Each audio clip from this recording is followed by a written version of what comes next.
On the morning of March 3rd, 1993, in Silver Spring, Maryland, Vivian Rice stopped by her sister's house on her way to work. But this morning, something was wrong. Both garage doors were open, and her sister's minivan was missing. Inside the house, Vivian would discover a brutal triple homicide, executed by one of the most ruthless and cunning killers to ever challenge the FBI.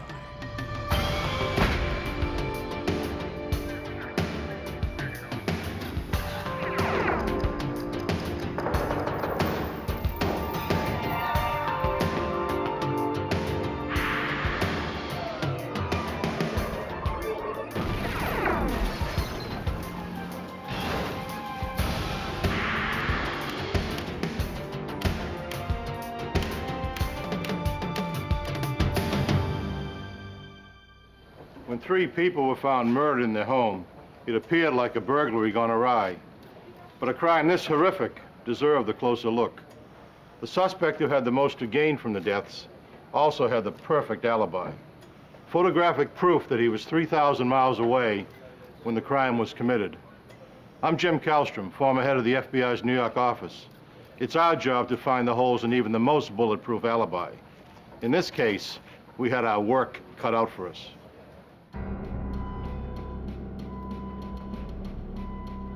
A Montgomery County, Maryland police officer responded to Vivian Rice's frantic 911 call. He found a female victim dead just inside the front door.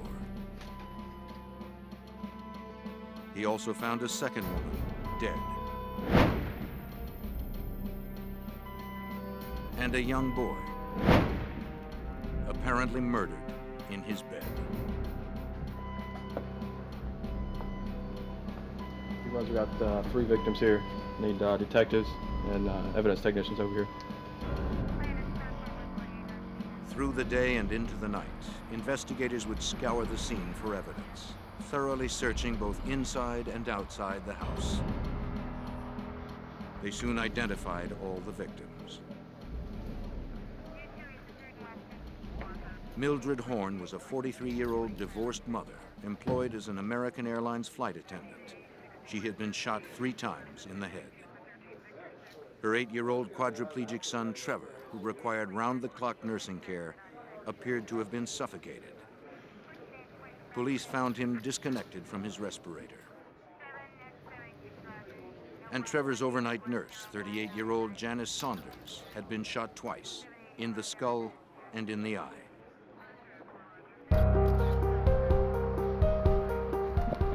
Evidence technicians began work immediately. They were thorough, but there was little evidence to collect. They dug a single distorted bullet fragment from the wood beside Trevor's window. Investigators took swabs of blood, carefully collecting samples for DNA testing. But the blood would match only the victim's DNA. With so little to lead investigators to a suspect, technicians scrounged harder for clues, collecting anything and everything that seemed promising.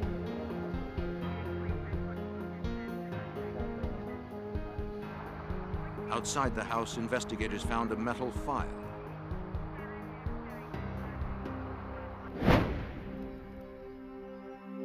Police were thorough, but the killer had been meticulous. Montgomery County, Maryland homicide detective Craig Wittenberger, named lead investigator, struggled to make sense of a case with 3 helpless victims, no obvious motive, and few clues. There were some things that struck us as odd, I think, from the very beginning of the on-scene investigation inside the house. The foyer area, a closet, the contents had been dumped, everything been pulled out of the closet, dumped onto the floor. We found a purse, which we would later learn ultimately belonged to Millie. You had a lot of stereo entertainment equipment, TVs, a lot of jewelry, furs, that was untouched and left. which again strikes you as odd. If this is a burglary or robbery gone bad, you're going to take something. In fact, Mildred's minivan was missing from the garage, as her sister had noticed. But it was found quickly, not far from the house.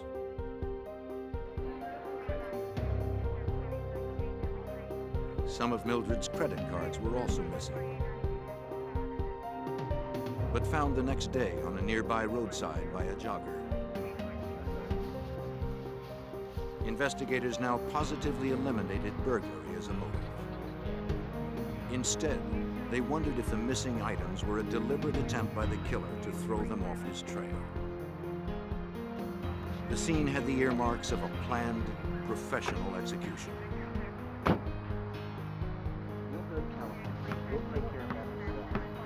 As for a suspect, at the crime scene, Vivian told them Mildred's ex-husband, Lawrence Horn, was probably responsible. She begged them to investigate it. He quickly became the prime suspect. All the family members were giving us this information that kept pointing to Lawrence Horn, that would be based on the very stormy, rocky relationship that Millie and Lawrence Horn had had for many, many years. Danny, could you get this drum set up in number 5 for me, please? All right. Investigators learned that in the 1960s and 70s, Horn had been a top producer and recording engineer for Motown Records, credited with many hits, including Shotgun by Junior Walker and the All-Stars. He'd married Mildred, an airline attendant, in 1973. Then he'd moved with Motown from Detroit to Los Angeles. But when the company's fortunes waned, so did his. He and Mildred divorced in 1987, but their problems continued. As Bob Dean, Maryland Assistant State's Attorney, soon discovered.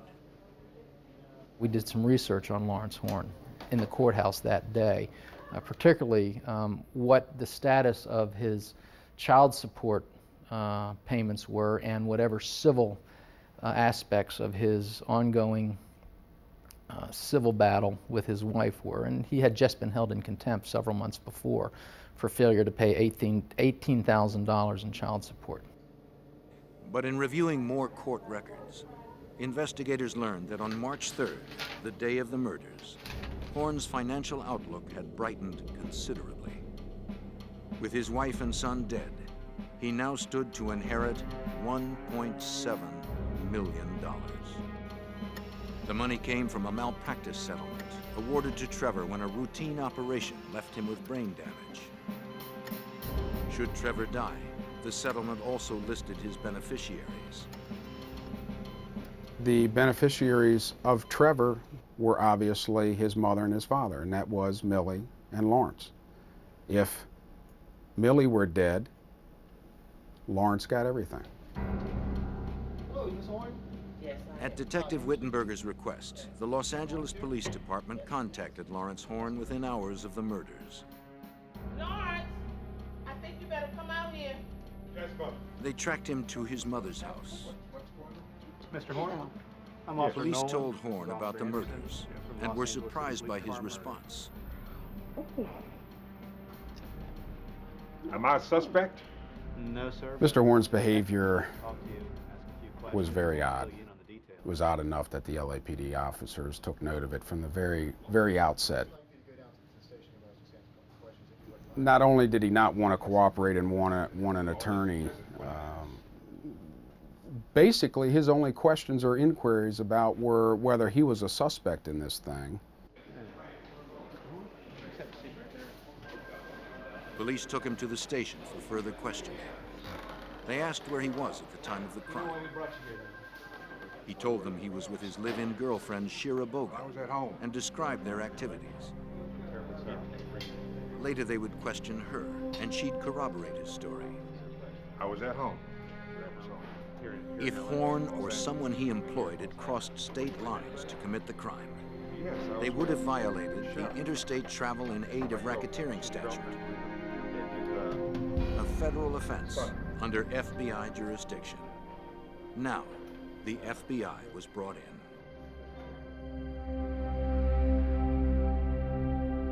A heinous crime had shocked the quiet community of Silver Spring, Maryland. A triple murder that brutally ended the lives of a quadriplegic boy, his mother, and his overnight nurse. With the prime suspect 3,000 miles away in Los Angeles, the prospect of an interstate investigation loomed. Local detectives called on the FBI. Okay, all right, goodbye. Special Agent Ed Roach was named case agent. The case immediately became a coast-to-coast investigation because the principal suspect was living at that time in Los Angeles. So we involved the Los Angeles division of the FBI. Perhaps that we could assist later in the investigation, either through profiling at Quantico or with the assistance of the FBI laboratory. Desperate for more clues, investigators sent a canine team back to where Mildred Horn's credit cards had been found by a jogger. The team soon recovered a rusty piece of metal, badly corroded, but clearly a gun part. Wittenberger sent it to the FBI lab for testing. FBI examiners determined the part was a trigger mechanism from an AR-7 rifle. A gun that's easy to disassemble into small pieces for transport or disposal, which seemed exactly what the killer had done. He had also taken another step to distance himself from the weapon. He'd very carefully drilled out the serial number. Often, a trained examiner can piece these numbers back together, but this killer had erased them for good.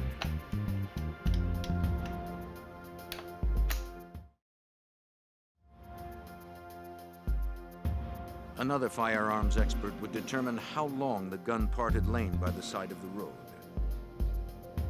Analysis showed the amount of corrosion was consistent with the time elapsed since the killings had occurred. So this was likely the murder weapon.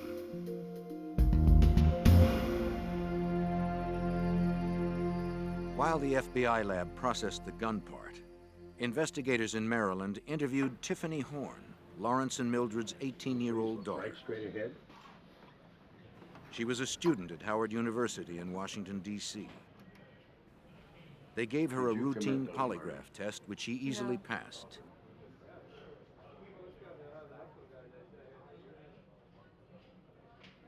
Did you commit those murders? No. Later that day, Tiffany would talk with Detective Wittenberger, revealing 3 key clues. The first was something that had happened in the summer of 1992. Her father had called, asking her to videotape the outside of her mother's house for him, along with Trevor's room. The idea was so bizarre, she'd only taped Trevor and his nurse, with Trevor in his bed attached to his respirator. Tiffany gave the tape to her father. Now Wittenberger and the FBI wondered if Horn wanted someone to know the layout of the house. Then, on March 1st, 2 days before the murders, Horn had called her again. He wanted to know where his younger daughter, Tamiel, would be for the next few days.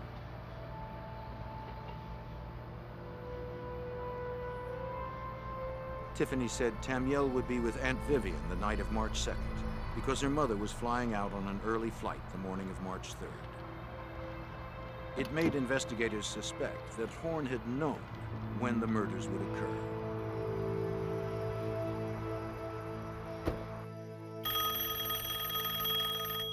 Tiffany shared one other revealing incident that day.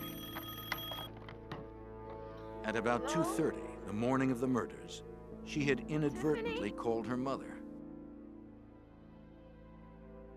Tiffany had hit the wrong speed dial key on her phone. She'd meant to call her boyfriend. She apologized and hung up. The timing of the call helped investigators estimate the timing of the murders, along with another observation. Trevor's round-the-clock nurses made entries every hour in a logbook near his bed. Based on that, the 2:30 phone call, the 2 o'clock entry in the nurse's log, and there not being a 3 o'clock entry, and the autopsy findings, I think we pretty much based the time of death as being around between 2:30, 3 o'clock in the morning. On March 11th, about a week after the murders, Wittenberger and his partner flew to L.A. Police officer, search warrant! With the assistance of the Los Angeles Police Department, they carried a probable cause affidavit to search Horn's apartment.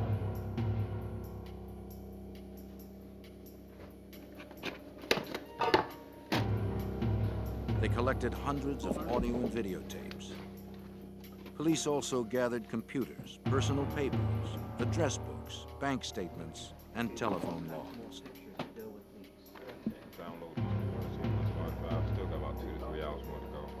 Back at the station, investigators began the time-consuming task of reviewing all they'd recovered. They'd printed thousands of pages from the hard drives of Horn's computers. They found he'd made handwritten notes on documents regarding Trevor's settlement money. The notes confirmed what they already suspected. Horn was well aware he could gain a fortune from his son's death, and he was well versed in the legalities of the settlement. Investigators also found a map that was telling. It was hand-drawn, showing Mildred Horn's neighborhood. The streets were outlined and labeled. An X and her initials marked her house. Had Horn been directing a stranger to find her? Perhaps a contract killer. In the hundreds of hours of videotape that were recovered and screened, one home movie stood out. Horn had videotaped himself standing in front of his television set, which was tuned to the cable TV program guide station. The station was clearly broadcasting the time and date. 11:45 p.m., March 2nd, 1993, California time. 2:45 a.m., March 3rd, Maryland time. Exactly the time and date of the murders. Investigators quickly dubbed it the alibi tape, since it seemed to have been created for that purpose.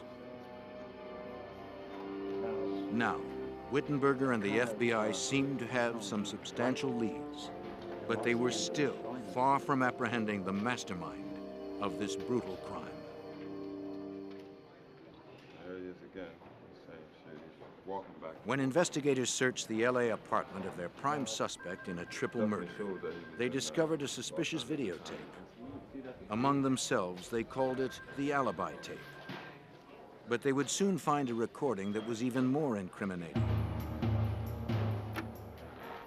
A 22-second excerpt from Horn's dozens of audio tapes.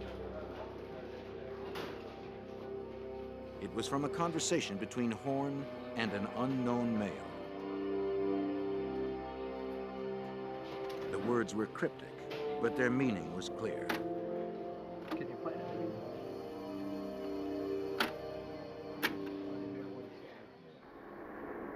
I gave a talk? No. Okay. All right, so I'm sitting there. Can you, Take a picture. I can take a picture of him, right there, but I couldn't, the noise, you understand what I'm saying? I wasn't able to do that. I didn't want to go front-wise. After listening to that, we felt Mr. Horn probably was in Los Angeles at the time. We also felt after listening to that conversation that this was probably the individual that committed these homicides making that phone call. With the help of the FBI, investigators subpoenaed telephone records from AT&T for all the calls placed to Lawrence Horn's residence from a week before the murders to a week after. Most were useless, but 4 long-distance calls stood out. 2 had been made just days before the murders from a Detroit payphone. The other two were made in the early hours of March 3rd from payphones near Mildred Horn's house. One from outside a Denny's restaurant and the other from a Days Inn. The call from the Denny's was made to the home of Lawrence Horn at 5:12 a.m. Maryland time, just a few hours after the murders. What is going on? What time is it?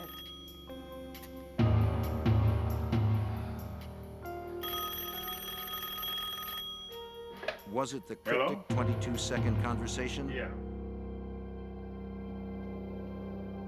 And who had made the call?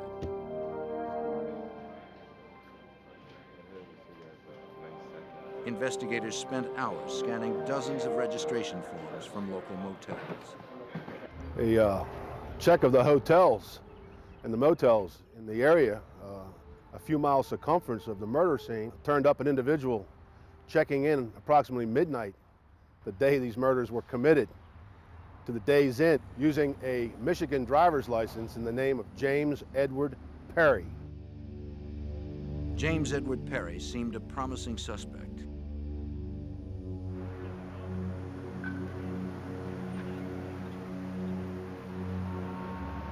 With Lawrence Horn's roots in Detroit's music industry and the Detroit call in his telephone records, perhaps there was a connection. Background checks revealed he'd served about 10 years' time for shooting a Michigan state trooper after an attempted bank robbery in the early 1970s. Now he was a minister. He claimed he would be able to pick lottery numbers for people. People could call him for his advice. He had business cards and flyers that he would hand out, that he was, like I say, a minister. I believe he called himself on some of these things Apostle James. As investigators learned more about Perry, Wittenberger had picked up another trail. In Lawrence Horn's telephone records, he'd noticed some calls had been made on a calling card. What do you want? He subpoenaed the records. The name on the card was Camilla McKinney. FBI agents appeared at Camilla's address. Instead, they found Marcia Webb.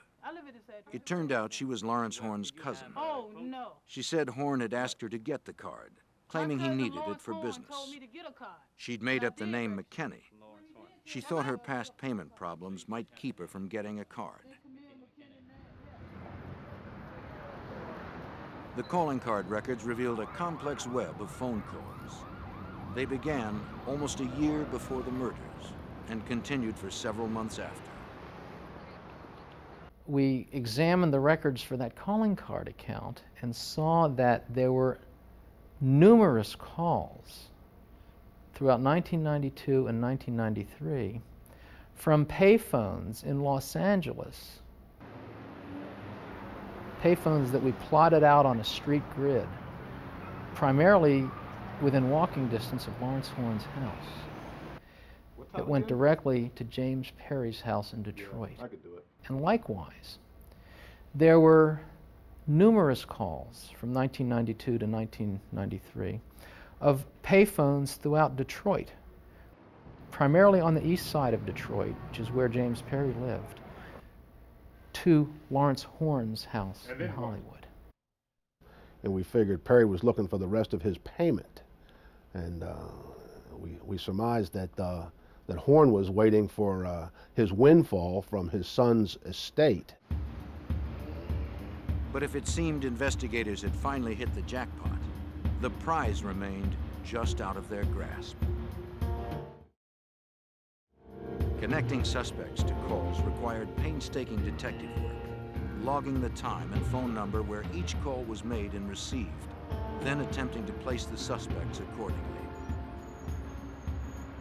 Horn and Perry had covered their tracks with many layers of deception. Investigators were beginning to bog down, and their frustration was starting to show. It starts out at an extremely fast pace.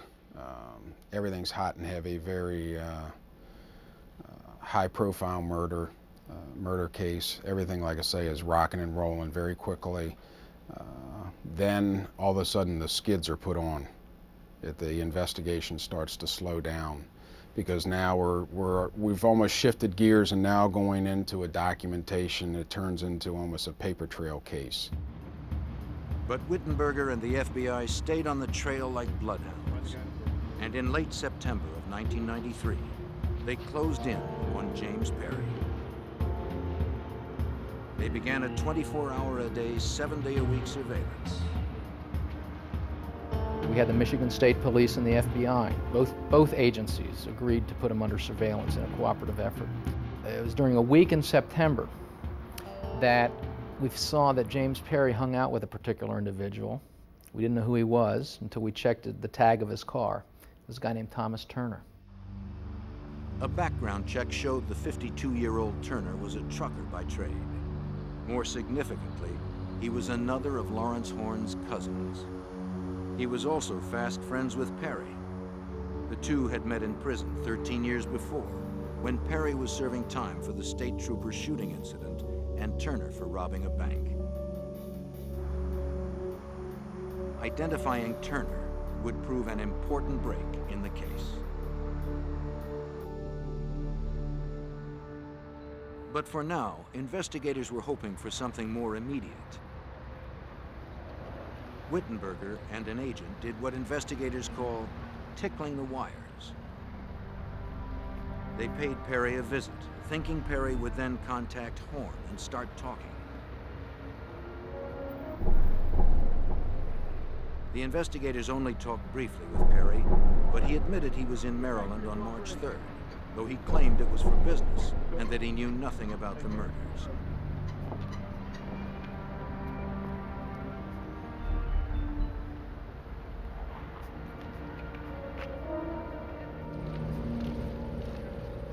In September of '93, after weeks of wrangling for court authorization to tap Lawrence Horn's home phone, federal agents finally got the go-ahead. Special Agent Roach was key in obtaining the approval. We were hoping to get the smoking gun, the conversation between James Edward Perry and Lawrence Horn. We were hoping for a conversation that would say something like, I want the rest of my money, you know, I did the deed, the down payment's not enough, you promised me such and such, I only got this, and now I want the rest of my money, or maybe you're going to be next. Something like that would have been terrific. But Horn and Perry were too sly to let anything slip. And by mid-November, with the investigation at full tilt, they stopped talking to each other altogether. Despite months of slow but steady progress, Horn and Perry were still one step ahead of the law. The FBI's coast-to-coast investigation of a triple murder committed in Maryland left agents scrambling to link LA's Lawrence Horn and Detroit's James Perry to their case. Investigators knew the two men were talking, but they didn't know how. Were they using Perry's former jail buddy, Thomas Turner, as a go-between? The FBI secured authorization to tap Turner's phone. Yep. That was the key. Yeah, what's up? Both Horn and Perry talked to Turner often, and Turner relayed messages between them. But they were careful not to use language that might incriminate them. And once again, agents found themselves back in the same old grind, monitoring and logging hundreds of calls, then trying to make links between the callers. All right, I'll talk to you later. One surveillance would be taking place, actively taking place, physical surveillance in Los Angeles on Lawrence Horn, while at the same time, 24 hours a day, the Detroit division was conducting physical and electronic surveillance on Thomas Turner and physical surveillance on James Edward Perry. As before, they made a few connections between calls and callers. But mostly, the process seemed just a test of their endurance and dedication. Horn and Perry were giving them a run for their money. Then, around Thanksgiving, after 3 grueling months, investigators got a bite. Perry was preparing to move. agents secured a federal warrant to search his residence before he left. It was a dangerous mission. Perry had shot a Michigan police officer, and he was known to own high-powered weapons. An FBI SWAT team made the entry. Wittenberger and his partner followed. They roused Perry and his girlfriend from bed, catching them unaware and unarmed.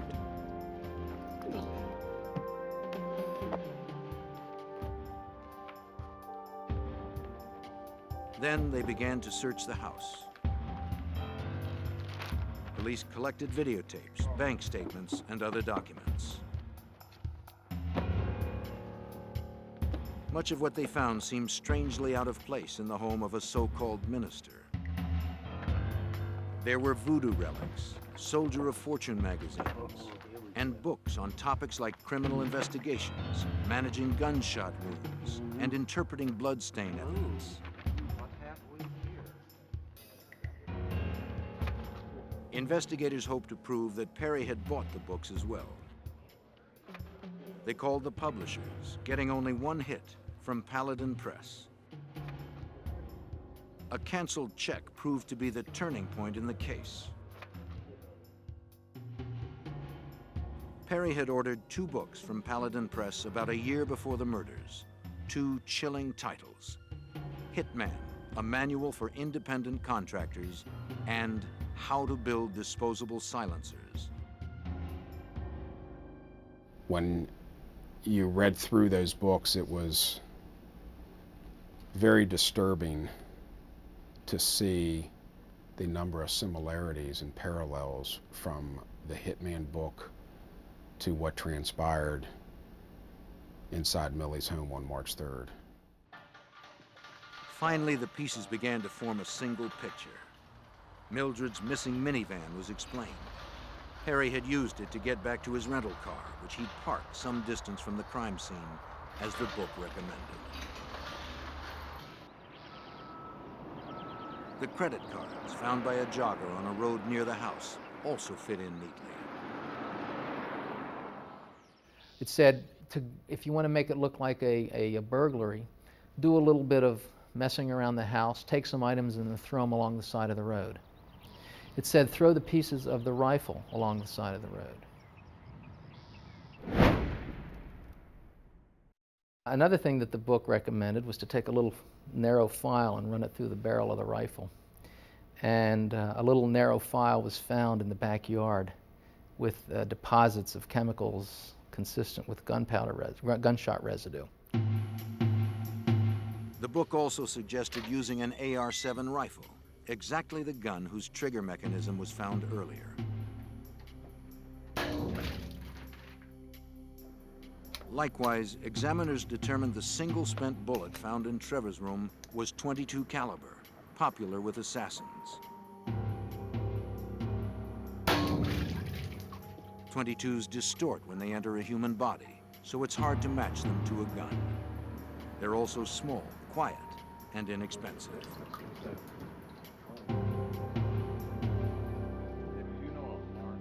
In January of 1994, there was another big break in the case. After months of pressure from Wittenberger, a grand jury subpoena finally brought in Thomas Turner. He agreed to talk in exchange for immunity. 1992. Could have. In a deposition for a Maryland grand jury, Turner said his cousin, Lawrence Horn, had come for a visit in May of 1992, 5 months before the murders. Though Turner hadn't seen him in 20 years, Horn immediately complained of trouble with his ex-wife Mildred. Turner gave him the name of James Perry. Yes, I'm sure. That's all Turner would say, though Wittenberger believed he knew much more. Fortunately, he'd said enough. At that point, because of what we had learned from Thomas Turner and what we had learned from the Hitman book and the wiretaps, we felt we were in a position to establish a conspiracy, to establish that James Perry had in fact carried out the killings. That summer, Wittenberger struck. On July 19, 1994, he arrested Horn at his Los Angeles apartment without incident. Wittenberger would question him for 45 minutes at the police station, but Horn refused to talk about the crime.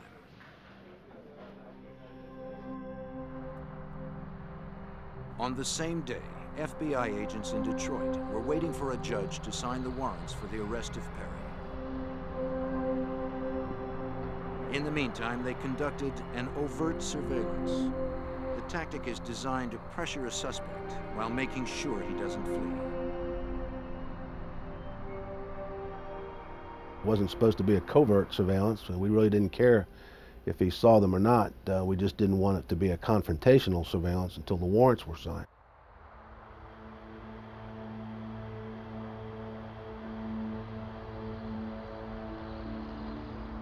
Once the warrants were finalized, agents could arrest Perry. Until then, they would follow him in the open, knowing he knew they were there. They would keep him in sight at all times.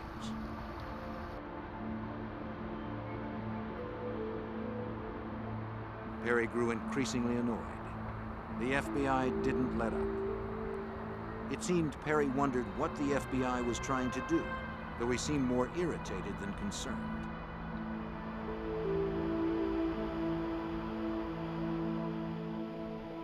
He drove off, still in clear view of agents. They didn't know where he was headed, but stayed with him anyway.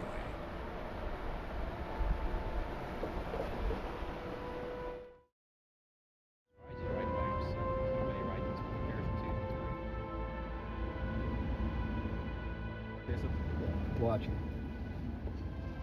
He stopped to pick up a friend.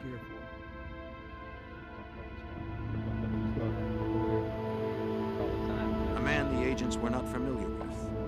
Stranger to me.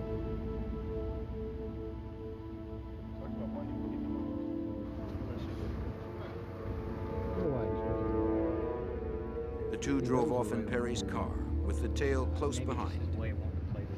Well, let's give him something to play with. Stay right on.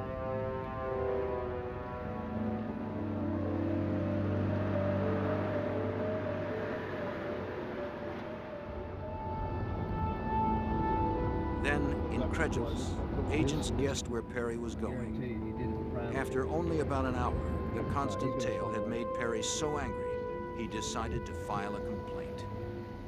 Amazingly, he took his gripe straight to the Detroit FBI field office. Perry's timing was incredible. He and his friend arrived at the office just as FBI agents awaited final word on his arrest warrant. I want to see an FBI agent now. This is a bad idea, Perry. Now! I want to see an FBI agent right now. Perry demanded to see an agent. I'm not going to calm down. And he was quickly accommodated. A clerk called Special Agent Roach. Bring heat on yourself. Bring him on in. Come on, You're sir. home now, man. Sir, would you step aside, please? While agents checked him for weapons, Perry confronted Roach, wanting to know if agents were going to arrest him or if they were just planning to harass him. First of all, I appreciate it. And we told him in minutes, you were going to expect a phone call from Montgomery County, Maryland, telling us the warrants have been signed and you've been indicted for 3 counts of first-degree murder. What you doing, man? And the telephone came in a few minutes later, and we advised him that he was, in fact, under arrest. You have the right to remain silent. But now, even with both men in custody, one question still remained. If Perry was the hired gun, how had Horn paid him for the crime?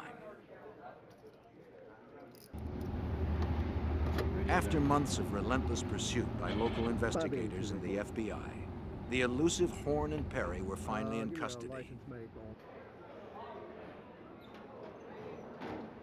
But there remained a nagging question. How had Horn paid Perry for the crime?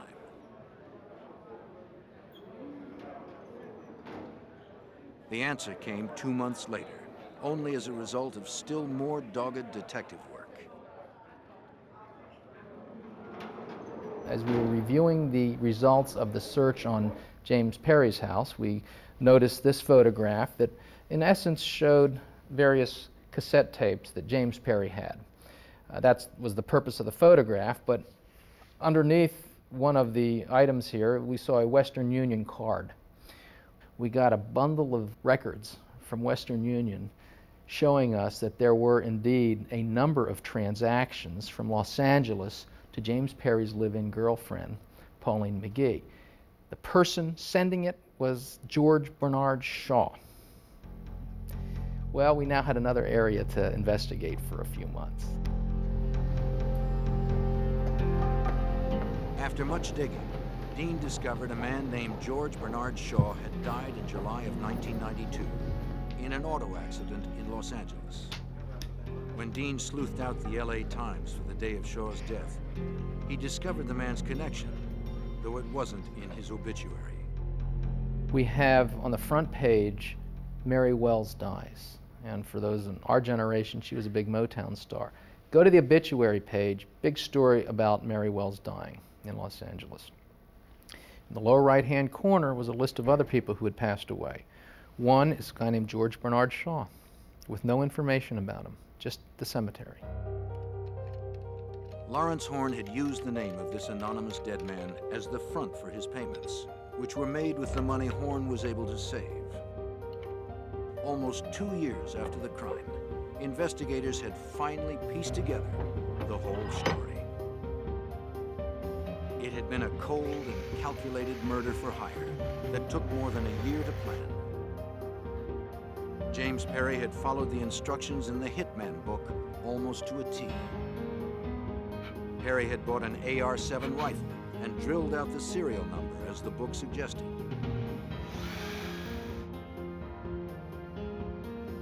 And he'd built a disposable silencer using the book's directions. He'd carefully cut the parts and assembled it. He also packed a bag of supplies, a brown mechanic suit so he could walk through Mildred's neighborhood looking like a repairman, and latex gloves so he'd leave no fingerprints. In the months before the crime, he and Horn had talked often, discussing each detail.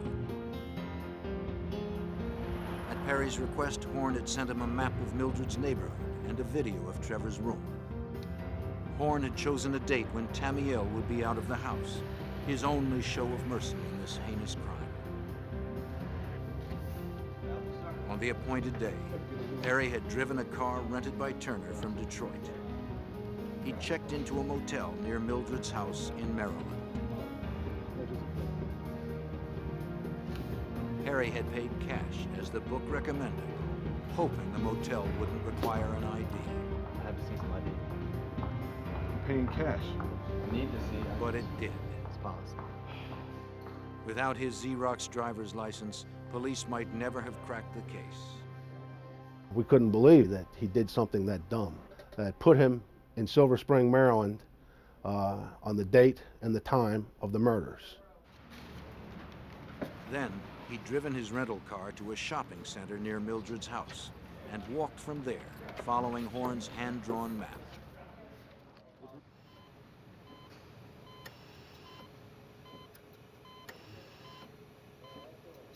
In the house, unsuspecting, Nurse Janice Saunders made the 2 a.m. entry on a medical log attached to Trevor's bed.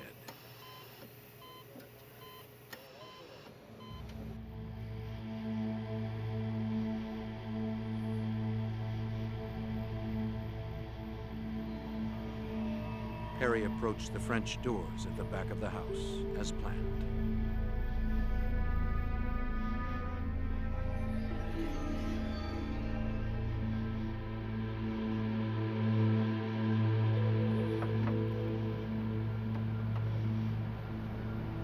Though locked, the doors were easily opened.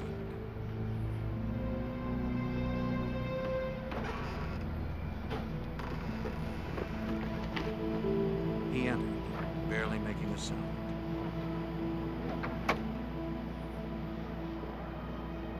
Inside, he assembled his rifle and homemade silencer.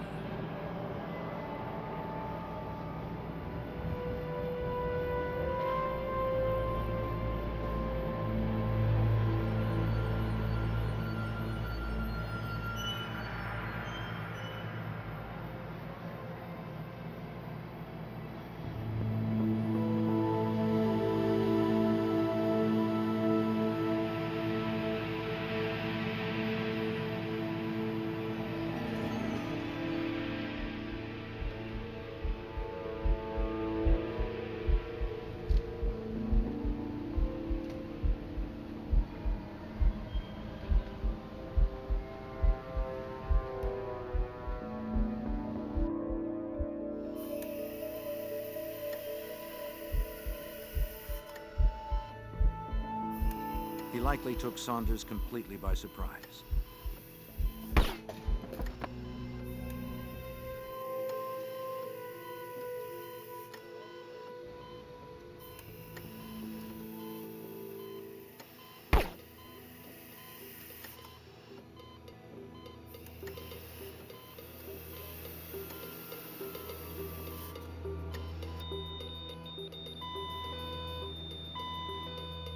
But when the boy stopped breathing, his medical alarm spoke for him. Upstairs, his mother awoke.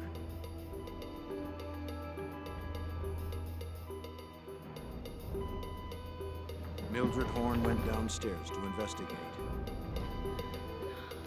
There, she too met the killer.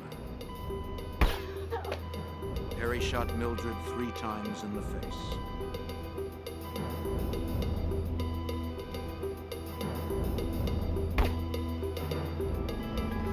Then Harry roughed up the house a little to make it look like a robbery gone bad. As the book instructed, he took Mildred's credit cards. But it seems the persistent beeping of the medical alarm unnerved even this calculating killer. He stuck to the manual instructions. On his way out, he quickly bored out the gun barrel, using the metal file to foil ballistics tests as the book instructed. For a quick escape, he took Mildred's minivan back to where his rental car was parked. On the way, he'd scattered Mildred's credit cards and the gun parts, though only the trigger mechanism was found. All right, so I'm sitting there. Can you, I can take a picture of him, right facing there, but I couldn't, the noise, you understand what I'm saying? I wasn't able to do that, and I didn't want to go frontwise. It was a case that had to be put together by really an exhaustive search of every clue possible, every clue imaginable. And we literally spent 1.5 years, 2 years doing nothing but working on this case. In September of 1995, 2.5 years after the murders, James Perry was brought to trial in Maryland. Bob Dean served as special prosecutor because of his intimate knowledge of the case. Perry received life for conspiracy and 3 death sentences for the murders. Those death sentences were later commuted to life. Perry has no chance for parole. He is never admitted to committing the crime.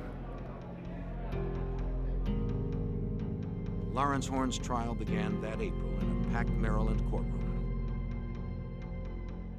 He faced the same charges as Perry, so much of the same evidence was used. Bob Dean again served as special prosecutor. After a 5-week trial, the jury found Horn guilty on all counts. He showed no emotion, and like Perry, he never confessed to the crime.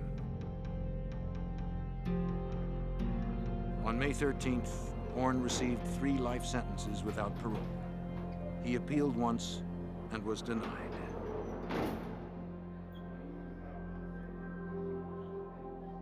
I think both Mr. Horn and Mr. Perry did a very good job in planning this, and they came very close to getting away with this. There would be one more bittersweet victory for the families of the victims. Following the murders, they filed a federal lawsuit against the publishers of Hitman, a technical manual for independent contractors. In late May of 1999, they won the suit, including a multi-million-dollar settlement and a promise from the publisher to stop selling the book. Organized crime tore through the suburbs of Chicago, leaving violence and corruption in its wake. Prominent officials were seduced by greed and power, doing whatever was necessary to protect their interests. Everyone was on the take. FBI search It would fall on the FBI to weed out the corruption and to find the killer of an innocent woman.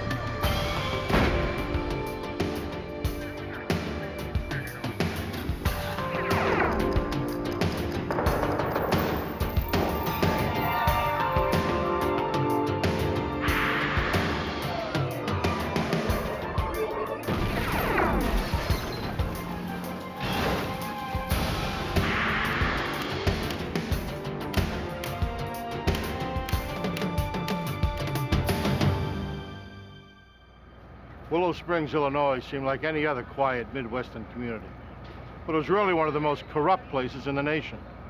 This tiny village nestled just outside of Chicago was in the hip pocket of organized crime. I'm Jim Kallstrom, former head of the FBI's New York office. It was only a matter of time before corruption led to assassination and conspiracy. To end it required a federal sting operation of astounding complexity.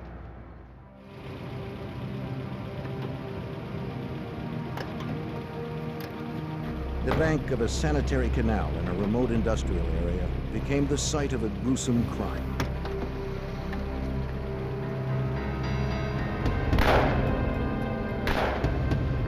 The killers were quick and thorough. Nearby, 2 police officers were out on night patrol. When they heard the shots fired, they became alarmed.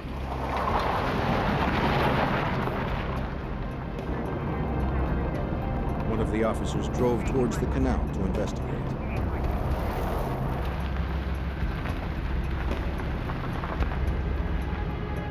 He found nothing as he searched the desolate area.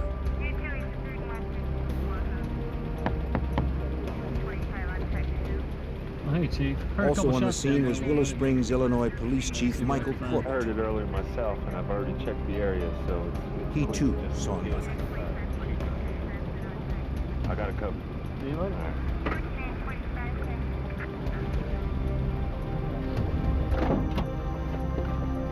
The following day, a prominent local attorney called police to report that his wife was missing. Well, Mr. Masters, we'd like to ask a few questions about your wife. Lieutenant Howard Vanek of the Cook County Sheriff's Department and his partner responded to the call. Attorney Alan Masters said that his wife Diane had been out the night before with colleagues and friends from a local college where she worked. After the meeting, some of the board members would go to a bar. She never came home. There was no sign of her yellow Cadillac. I believe it He said he made calls trying to locate her until 2 in the morning, but finally gave up. For the officers, the information offered little insight. Excuse me a minute.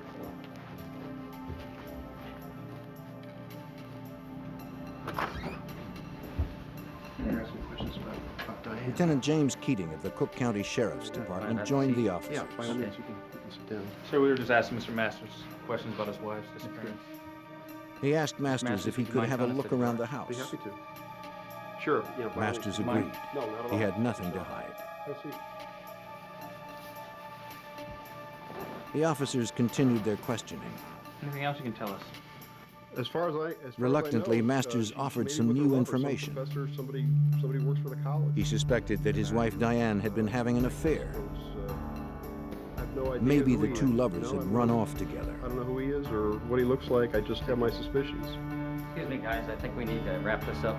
Lieutenant Vanek wanted to investigate further and look around the house himself. Sir, I think we need to take another look around in here. Husbands are always suspects when their wives disappear. There's nothing Sir, here. we need to look around. It's time to Something's go. missing here, Let's sir. go now. But Lieutenant Keating intervened. He Sir, wouldn't procedure allow is it. 2 investigators always check out the scene. In his mind, everything had checked out. Let's go now. Vanek was upset. He didn't know why Keating would undermine his investigation. Outside, Keating confronted Lieutenant Vanek, telling him to back off. As far as he was concerned, Masters was not a suspect. But Vanek didn't buy it, and he let Keating know. Just as the two men were about to explode, Willow Springs Police Chief Michael Corbett arrived at the scene. Let's easy. Come on, guys. Let's be on the same side. Come on, man. Keating would have the final word. Vanny, you're off the case. Forget it. You're off the case, man. You got that?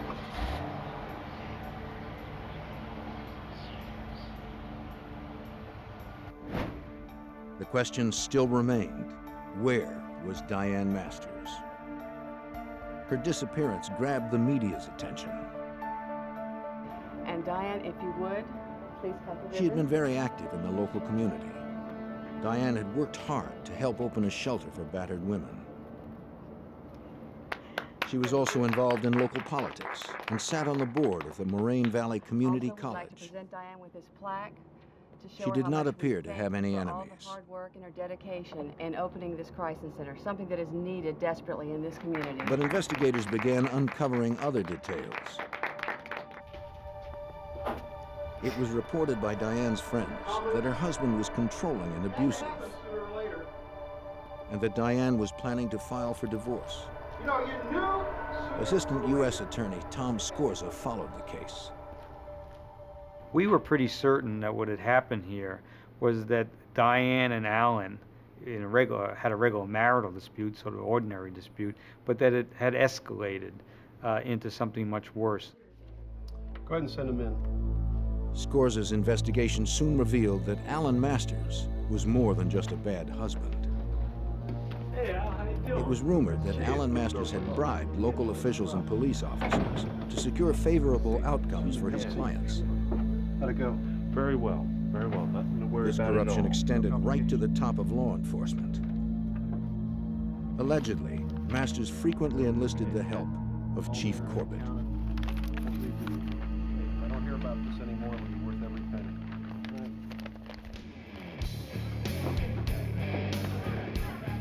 It was also rumored that Masters and Chief Corbett were involved in safeguarding some of the Chicago mob's betting and prostitution rings, which were run out of show clubs throughout suburban Cook County. But investigators were focused only on Diane's disappearance. With no evidence and few leads, that investigation stalled.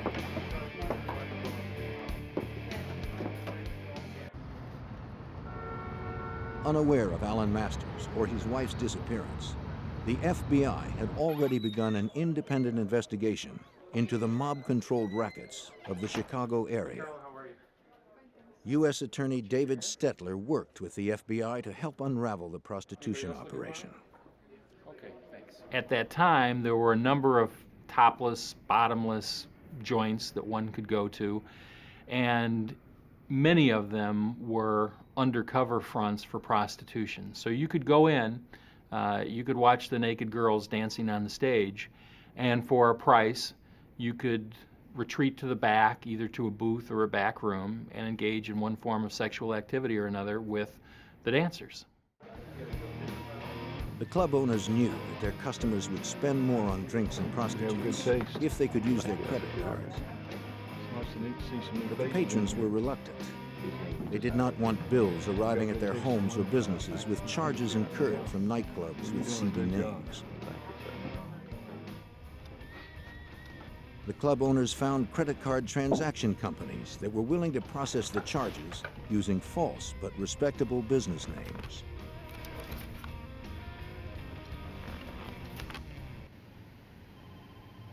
Special Agent Ivan Harris of the FBI's Chicago field office was assigned to help bring down the illegal businesses.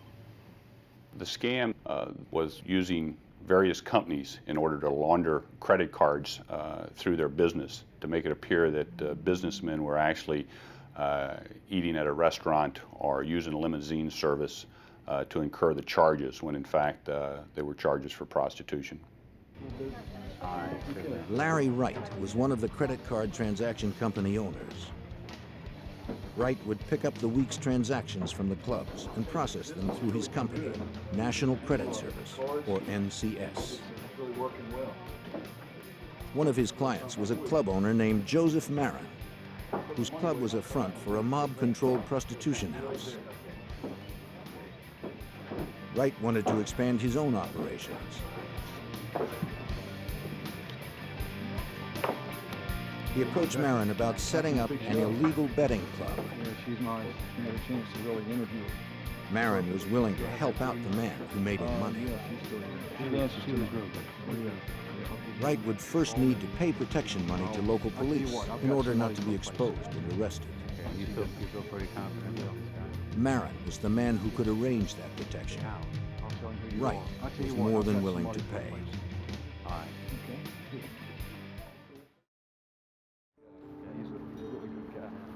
Marin arranged the meeting at the Willow Springs Police Department. I trust him completely. It was to take place with Police Chief Michael Corbett.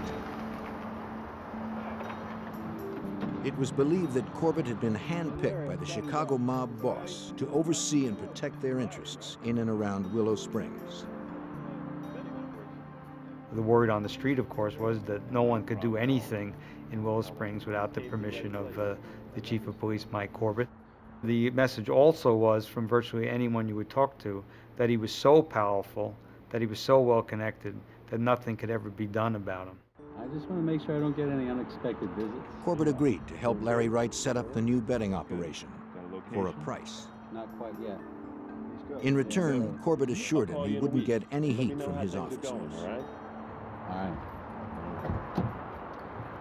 Larry Wright was well on his way. He returned to his office at National Credit Service, operated out of a nondescript office park location. Wright worked with 2 other staff members. Doing great. Larry, great. But these were not ordinary employees. NCS was not just a credit card transaction service for illegal activities. It was a front for the FBI. Larry Wright was actually undercover Special Agent Larry Damron. And he and the FBI were using NCS to work their way into the heart of the corruption in Willow Springs. While local investigators struggled to unravel the disappearance of a prominent attorney's wife, the FBI had set up an undercover operation in the town of Willow Springs, just outside of Chicago. Their target, organized crime, and the corrupt police who protected them from prosecution. The undercover work was often painstaking and frustrating. FBI Special Agent Larry Damron explains the difficulties inherent in undercover work.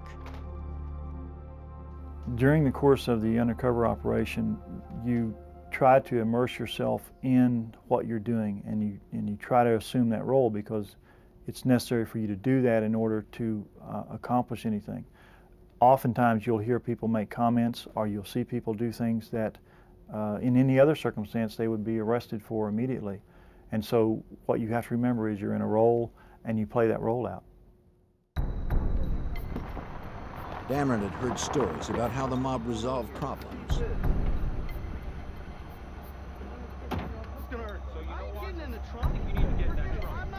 They were swift and violent, and their signature was unmistakable. 2 bullets in the head. There was no room for mistakes.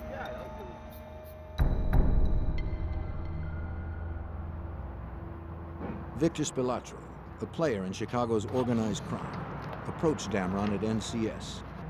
Though Victor himself wielded little power, his brothers held tremendous influence within the mob's hierarchy. Damron was starting to move into the center of the violent Chicago underworld. The Spilatros were one of the best-known names of mobsters in Chicago. The older brother, Tony, was the boss in Las Vegas. He represented the Chicago outfit for their interests in Las Vegas.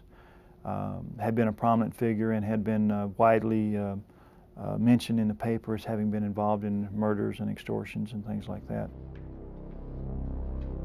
Agent Damron quickly developed a reputation as an effective businessman in laundering money for mob operations. We got everything back here that you need. All right, you come on back. Sure everything's all right? Spilatro knew of NCS's activities with the local nightclubs. They were under his control. Really appreciate what you're doing. Good, everything's going good with the business? Yes, it's going great. Well, that's great. Good. He told Damron he would have to pay him a cut to stay in business. I'm glad you appreciate what we do for you. Okay, well, that's really good. Damron had no objection. The level that we had there is we were paying protection to a fairly important aspect of the mob, the Spilatro family. And so that gave us a little bit of status, if you will. But we had absolutely no authority or anything like that in the mob. We were just workers, and our value was we made them money. Agent Damron traveled to a remote hotel where he met with FBI Special Agent Gordon Brooks, who oversaw the undercover operation. To ensure that Damron's real identity was not compromised, the two met infrequently to exchange information. Brooks vigilantly kept tabs on Damron. The investigation was as dangerous as it was complex. Not to worry about things. The agent cautiously moved forward. He wanted to continue expanding the FBI's undercover operations. He used every opportunity he could to sell the idea of opening more betting and prostitution houses throughout suburban Chicago.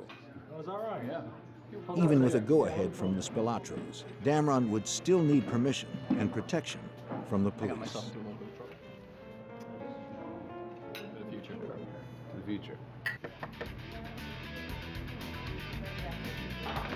He met with nightclub owner Joseph Marin to hash out the details of the new clubs and secure police protection. Larry, how you doing? But there was a problem. Look, I got some upsetting news. What's up? Their protector, Chief Corbett, had been removed by the Willow Springs City Council under suspicion of corruption. Marin knew another high-ranking law enforcement official who could provide the same protection as Corbett.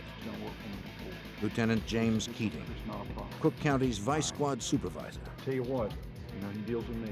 U.S. Attorney Tom Scorza was not surprised by the development. Keating's reputation was well known. Okay, you feel pretty confident about this guy? Jim Keating was a lieutenant in the Cook County Sheriff's Police Department, but if anything, the rank understated his influence. He was a very well-connected officer in a very corrupt department.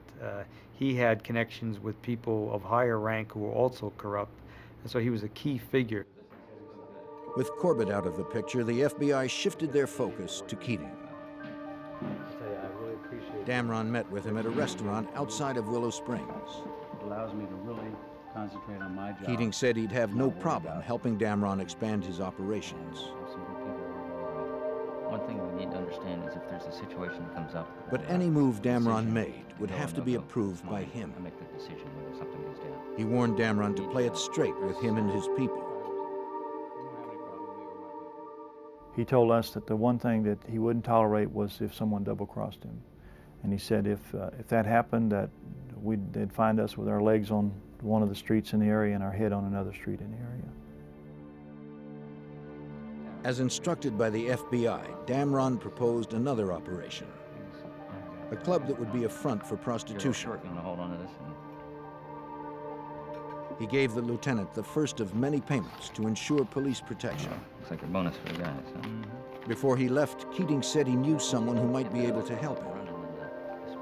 A lawyer named Alan Masters. Though he had no direct dealings with Alan Masters, Damron had heard the name mentioned by Chief Corbett. Well, I knew that Masters was a well-known attorney on the south side of Chicago, that he had a tremendous reputation for being able to get things done, particularly in the local court system, and the scuttlebutt was that he wasn't reluctant to pay bribes or to deal with people however he needed to. Damron continued his meetings with his case supervisor, Special Agent Gordon Brooks. Damron needed to know everything he could about Alan Masters and his relationship with Keating and Corbett. Now, you're in with Corbett. He's dirty. The FBI and U.S. attorneys quickly established a hierarchy within this ring of corruption. Okay, you're making your way up to Keating? Right.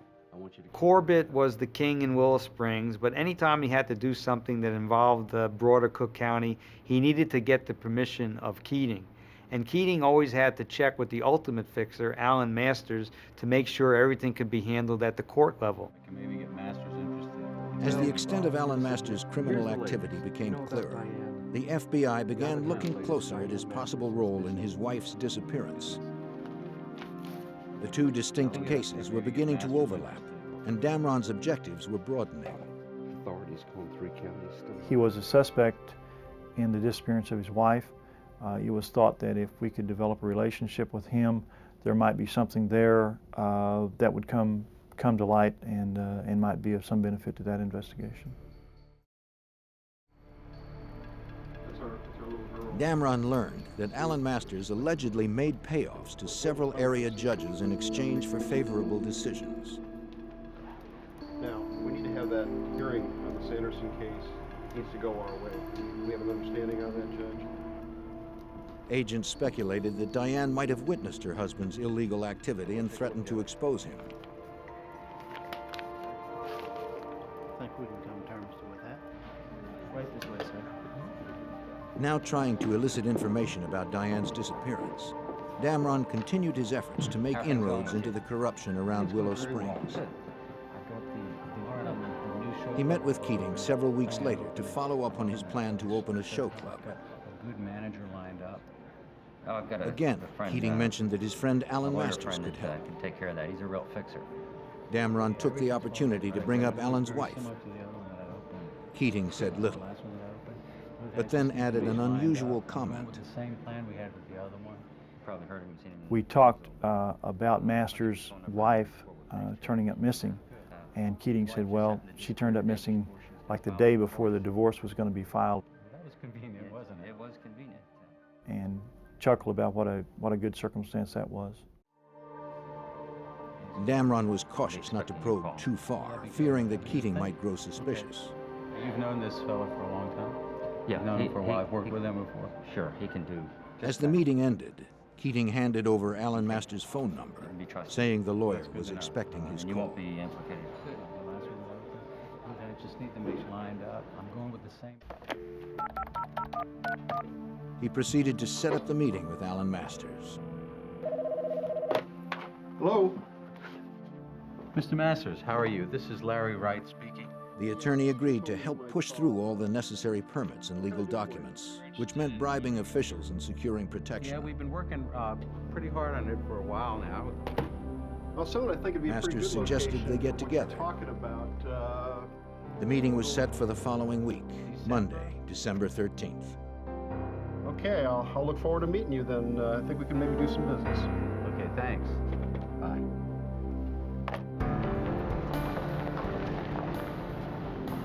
Before the meeting would take place, however, a police officer on routine patrol near the sanitary canal area in Willow Springs noticed something unusual.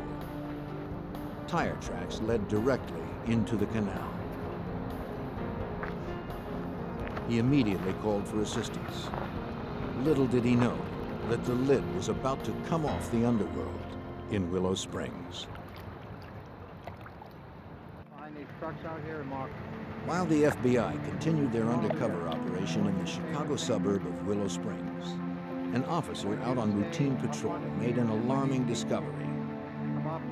Tire tracks leading directly into the sanitary canal. Police officers and a dive team responded to the site. Overseeing the investigation was James Ross, an honest cop appointed by City Council to replace Michael Corbett as the police chief in Willow Springs. Though Corbett had been ousted from the department, his legacy of corruption remained.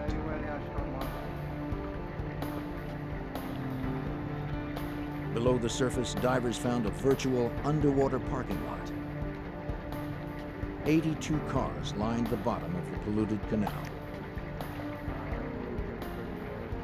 U.S. Attorney Tom Scorza believed he knew why the cars were there. And who could make a profit by allowing them to be dumped without a police investigation? Those are known as insurance give-ups, people who want to collect money on their car when the car is not worth very much anymore will find a way of losing the car and then reporting it stolen and collect the insurance. My belief was that Corbett had been the approver of all of the dumping of the cars in the Willow Springs Canal.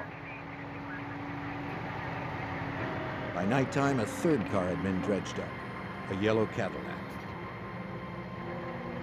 The license plate on the vehicle, DGM-19, was well known in Willow Springs.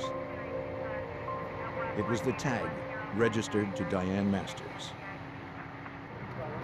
Lieutenant Keating of the Cook County Sheriff's Department arrived at the scene. Chief Ross was surprised that Keating, a vice cop, had been notified. He asked Keating why he was there. Keating had no response.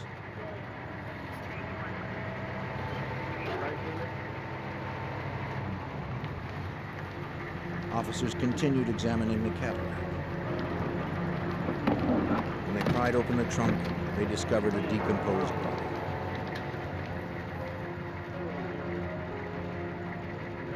Ross immediately ordered that the car and the body be taken back to a city garage where they could be thoroughly examined for clues.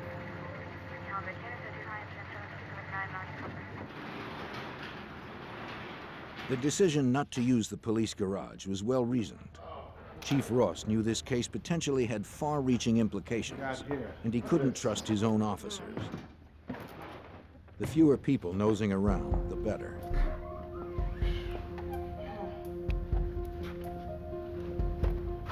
State police began to scour the car and the body for evidence. They found .22 caliber shell casings in the trunk.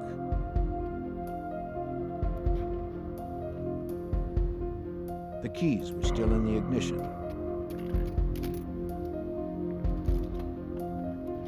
Eerily, the watch on the deceased body and the dashboard clock had stopped at exactly the same time, 1:50. They removed the body for further forensic investigation. The forensic team examining the body found the skull had been crushed. They also discovered 2 bullet hole entries in the left cheekbone. The bullet fragments inside the skull were removed and sent off to the FBI lab for ballistic evaluation.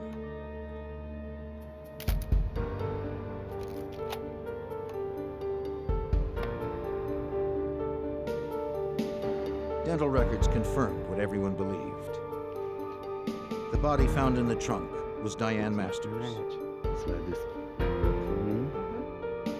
9-month investigation into Diane's disappearance was now a homicide investigation. Come on in. Chief Ross called in Cook County Detective John Reed to work the homicide. He was to team up with the FBI, who was now taking over the murder investigation. Detective Reed was not to trust even his closest friends in the department. He was told that through the FBI undercover operation run out of NCS, law enforcement officers were being investigated for corruption. And some had ties to Alan Masters, who was now a firm suspect in Diane's murder. Review those. All right. We were just talking about the... As Agent Harris and Detective Reed initiated their murder investigation, Masters, Agent Larry Damron Wright continued his undercover calling as we operation. agreed today to set up a time and place for our meeting. He called Alan Masters to confirm their meeting to set up the show club. I'm jammed. I expect to be in court all day tomorrow. I'm sorry. Well, Masters was evasive and next seemed week's distracted. Okay too, if that's okay with you. Maybe we can work something out then. Just give me some time. He canceled the meeting. Okay, thanks, Mr. Wright.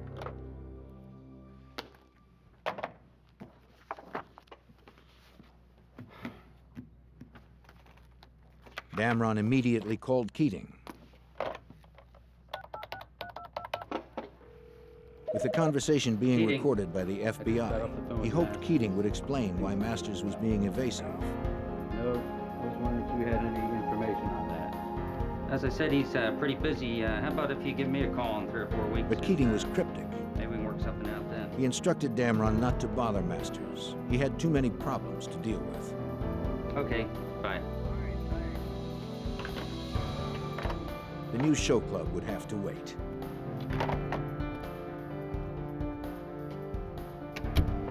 What do you got for me? Here are the transcripts. Damron met with Agent Brooks. Masters and Keating both appeared nervous since Diane's body had been discovered. But that was hardly enough evidence to prosecute either of them for murder. Perhaps Damron had overlooked something. He handed over his tape-recorded conversations with Keating. This is gonna nail him. We're gonna get him. Can you play that again, please? Over the next several months, the U.S. Attorney's Office, the Cook County Sheriff's Department, and the FBI began the process of merging the various investigations. All right. Well, The link between them was Alan Masters, Cook County Lieutenant James Keating, and former Willow Springs Police Chief Michael Corbett. If that's the case, you It would fall on prosecutors to begin constructing a case proving that the three men and all of their activities represented an ongoing, organized criminal enterprise. We can get the RICO prosecution happening. And what we had to do in order to prosecute Masters and Corbett and Keating for a collection of their activities, including the homicide, we had to show that they made up a criminal organization, a mini mafia. Appreciate you meeting with us tonight, Mrs. Campstaff. Well, if you guys don't Detective Reed and Agent Harris's first step was to question Diane's friends who had been with her on the night she disappeared. Okay. You said that you followed her home that night. One of Diane's colleagues, Genovese Capstaff, had actually followed Diane home that evening after a board meeting. And so I just wanted to see, so I followed her. Capstaff claimed everyone on the Moraine Community College Board who worked with Diane suspected that she was having an affair with an economics professor. She admitted that she wanted to see if the two were going to rendezvous. She followed Diane to her street. When Diane turned to go home, Capstaff continued on. Is there anything else that you can tell me? Further that questioning might- revealed that all of the community college board members, including Diane, were given a $100,000 life insurance policy as part of their employment benefits. $100,000. Right, yes, but that only covers. The policy specifically stated that proceeds would be paid if a board member died while traveling to and from board meetings. The policy was void when the board member entered their home. That's all, but. We appreciate your Alan Masters claimed Diane never arrived home that night. He was therefore eligible to collect the insurance money.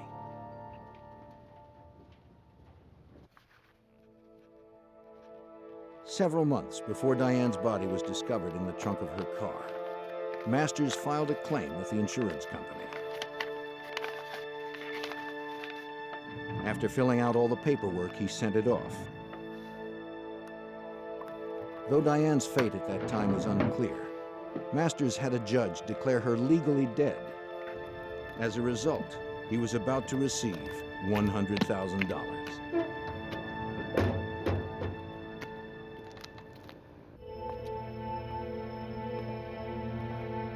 Alan Masters was fast becoming the FBI's prime suspect in the murder of his wife, Diane.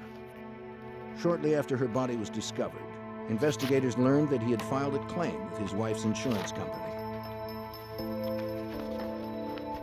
Within a few months, 2 checks appeared in the amount of $50,000 each. If federal agents and prosecutors could prove Masters was responsible for his wife's death and that he profited from it, it would be one more element that showed that he and his accomplices were involved in an ongoing criminal enterprise. Homicide in a federal racketeering case carries much more jail time than a state charge. As the investigation began to take on a clearer focus, FBI agents working the undercover case received bad news. Listen, we're going to have to move rather quickly on this. The Washington Post had gotten word of the operation. Listen, we're having a bit of a problem. We're almost at the point where we can really make some impact. The Post gave the FBI 3 weeks to wrap it up before running the story.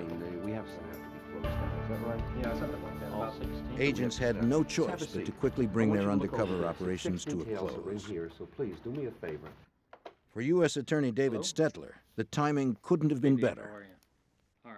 The project had run its course, and the bulk of the information anybody was ever going to get had been retrieved, and to make the operation go on longer would have resulted in additional evidence, but it also would have resulted in the evidence that had been gathered becoming more and more stale.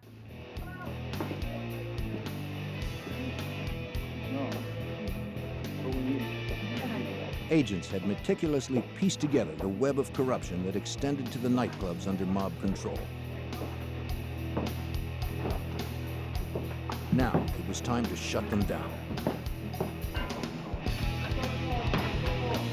Go, FBI, open the door. Open the door. The FBI hit all of the clubs on the same night with massive force. Several hundred officers and agents raided over a dozen clubs throughout Cook County, including those in Willow Springs. Stay right here. Go on in, Phil. Stay right here. Sit tight. We haven't done anything. All right, hands behind your back. This ain't helping anything. Inside the clubs, federal agents were able to collect volumes of incriminating evidence.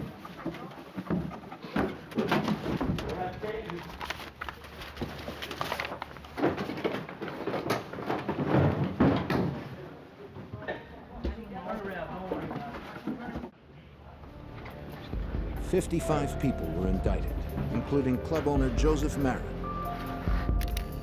Tony Spilatro, and his brother Victor. They were prosecuted in both the state and federal courts for extortion, prostitution, bribery, and racketeering. Several deputies from the Cook County Sheriff's Department and officers from the Willow Springs Police Department were also indicted and convicted for protecting these businesses. After 3 years of undercover work, the sting operation was now officially closed.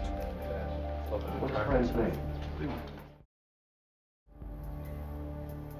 For undercover Special Agent Larry Damron, it was finally time to leave the role of Larry Wright. I would say the finish was elation and disappointment at the same time. Disappointment that there were so many opportunities out there to identify other criminal activity. We knew that that it was a good job, that we had gathered tremendous amounts of evidence, and that we had a real insight into some of the criminal activity that was taking place that we hadn't had before. Alan Masters. Local authorities, the FBI, and prosecutors could now focus exclusively on the Diane Masters murder investigation. She said he hit her. They continued questioning her friends and associates, including the man with whom she was allegedly having an affair. There were other things that happened. Economics professor Jim Koselniak. He confirmed that he and Diane had a relationship. He also claimed that Masters had abused Diane physically, mentally, and emotionally. She lived in fear of her husband. Diane had told him she planned to file for divorce. Koselniak also had reason to fear Alan Masters. One night, Koselniak and Diane had met for drinks at a local bar. He recalled that Diane called home to check on her daughter. Instead of getting the babysitter on the phone, Alan unexpectedly answered. Alan?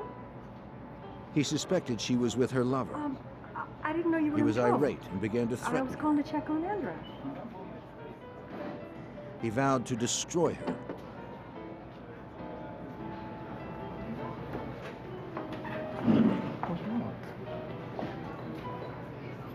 Koselniak said Diane returned from the phone call and was very upset. He went to the bar for more drinks. There, a man suddenly confronted him and began firing off a series of questions. Yes, I did. The man never identified himself. 10-12 years. What's your name? He asked Koselniak's name and where he worked. Koselniak. Koselniak. Though the man said little else, Koselniak felt he had just received a threat. Stay away from Diane.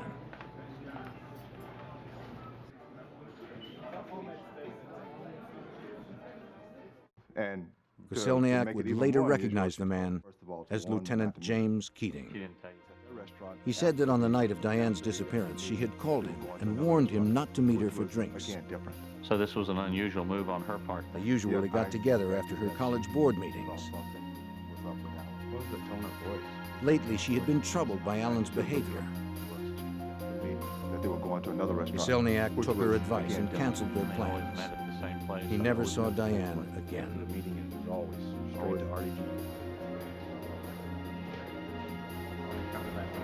As a matter of fact, they're on the way now. Agent Harris and Detective Reed continued to develop witnesses. Hey, let you come by. They discovered that Masters had hired a private investigator to keep tabs on Diane. That his wife Diane. We subsequently developed a cooperating individual named Ted Nakaza, who was a private investigator with Alan Masters. Masters had requested Ted Nakaza to place a bug on his home telephone number because he suspected his wife Diane was having an affair. I got a few tapes. Hey, what do you guys got for me? Nykaza told investigators the bug was successful in exposing Diane and Koselniak's affair. Good news. Ted Nykaza played back a telephone conversation, captured on tape, where Diane was talking in a highly sexual way with the boyfriend, Jim Koselniak. According to Nykaza, after playing the tape, Alan Masters declared his intention to kill Diane and to get Keating to make it look like an accident. Alan Masters wanted his wife murdered, and he had the resources to get away with it.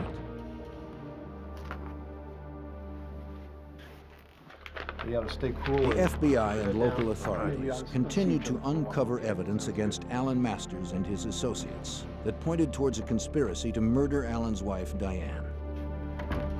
Through a private investigator hired by Alan Masters, Diane's affair had been exposed. Wife was cheating. Alan's rage was out of control. Yes. But investigators had no hard evidence to charge him with murder. After an exhaustive 5-year investigation, that was about to change. He intended to have Diane killed. They uncovered a Cook County Sheriff's deputy who was willing to talk. Agent Harris. Deputy Jack Bachman had startling information. Keating brought me into Bachman had been too afraid of the consequences of coming forward on his own. He claimed that he had been approached to kill Diane. The offer had come through Lieutenant James Keating. Bachman had a series of conversations with Keating, and ultimately Keating asked Bachman if Bachman would be interested in the job of actually stalking and killing Diane Masters. Bachman said Keating offered him $25,000 to carry out the hit. And, Michael Corbett, the chief of police, had already agreed to dispose of the body. Bachman declined the offer. No, sir, I'm sorry. I can't get involved in anything like that. No, no, sir. Through Keating, Masters had clearly solicited a straight murder. about this meeting we just had, and Well, no, but he did offer me $25,000. This was one of the final pieces prosecutor Scorza needed to bring an indictment. He said he wanted to eliminate her. I said, what do you mean? What we were able to show is that when Alan Masters decided to kill his wife, he simply was able to turn to the two police officers that he'd already been working with on corrupt activities and criminal activities. And that made the homicide and the planning of it and the solicitation of it, it made it an activity of the criminal enterprise. The pieces had finally come together. And Diane Masters. Investigators put together a likely scenario of Diane Masters' murder. She said she heard something. Alan Masters had found a hitman to kill Diane and her boyfriend when they met for the usual drinks after her college board meeting. However, Diane didn't meet with Koselniak that evening.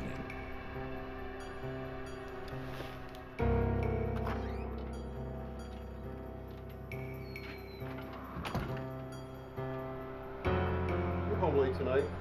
Meeting ran late. Furious, Masters took matters into his own hands. Alan Masters was at home babysitting their young daughter. He was setting up his alibi by making long-distance calls all night to prove that he was home. He never expected his wife to walk in the door. She did. She began the process of getting undressed, and he hit her with a blunt instrument, 2 blows to the head. Masters then called Chief Corbett, who came with an unknown accomplice to dispose of the body. They dumped Diane's body in the trunk of her Cadillac. Corbett then drove away with the accomplice following him. Masters remained at home with his daughter.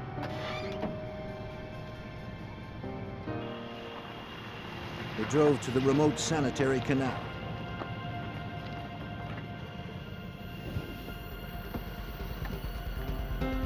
Diane's watch was reset to throw investigators off the trail should her body ever be found. They then fired 2 shots into her head. They wanted it to look like a mob hit. They also reset the dashboard clock to 1:50. Alan Masters made sure that he was on the phone at the time to corroborate his alibi. Corbett and the accomplice dumped the Cadillac into the canal.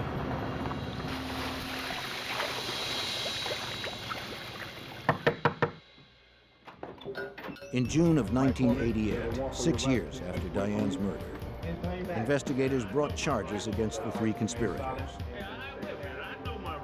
Former police chief Michael Corbett was the first arrested on federal charges of racketeering, bribery, and conspiracy to solicit and cover up the murder of Diane Masters. Special Agent Ivan Harris tried to elicit a confession. Mike Corbett subsequently confessed that he was in fact the person that had put Diane Masters' car in the canal. He disavowed any knowledge, knowing that she was in the trunk of the car at that time.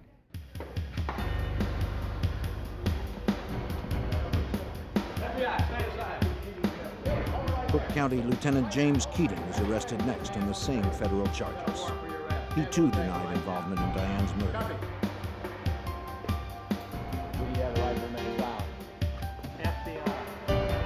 And finally, Alan Masters. In addition to racketeering and bribery, the indictment against Alan Masters charged that he planned, solicited, and aided and abetted the murder of his wife. If you wish one. Prosecutors would not have enough hard evidence to charge any of the conspirators with the actual murder of Diane. Prosecutor Tom Scorza was able to successfully tie all of their criminal activities together for the jury. Masters was convicted on all counts. Collecting the $100,000 insurance money after having his wife murdered also made him guilty of mail fraud. He received a total of 40 years, effectively, to the end of his life. Former Chief Michael Corbett received 20 years. James Keating was convicted and sentenced to over 30 years. The Masters case was special in my experience because there was no one single piece of evidence proving guilt. What there were 1,000 little pieces that made a mosaic. That made the case intriguing. It made it very difficult to present. It made it a challenge to present to the jury, but it made a terrific story because in the end, the jury could see how one little piece from over here and one little piece from over there made a picture. And the picture was a plot among three fellows who had been involved in a lot of criminal activity to do their ultimate criminal act, murder Diane Masters. Watch yourself. The undercover investigation that Agent Damron oversaw, and the work of several other FBI agents, exposed a deeply rooted corruption throughout Cook County and brought it to its ultimate demise. By weeding out these pockets of corruption, the people living in the suburbs of Chicago no longer have to live with the lawlessness that threatened to destroy their community.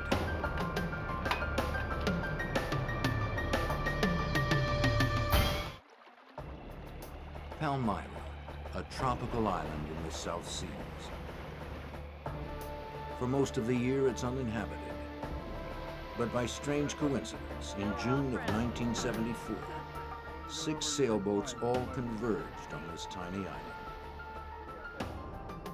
It should have been Shangri-La, but when bad blood developed, piracy took over, and the only law was the law of the jungle.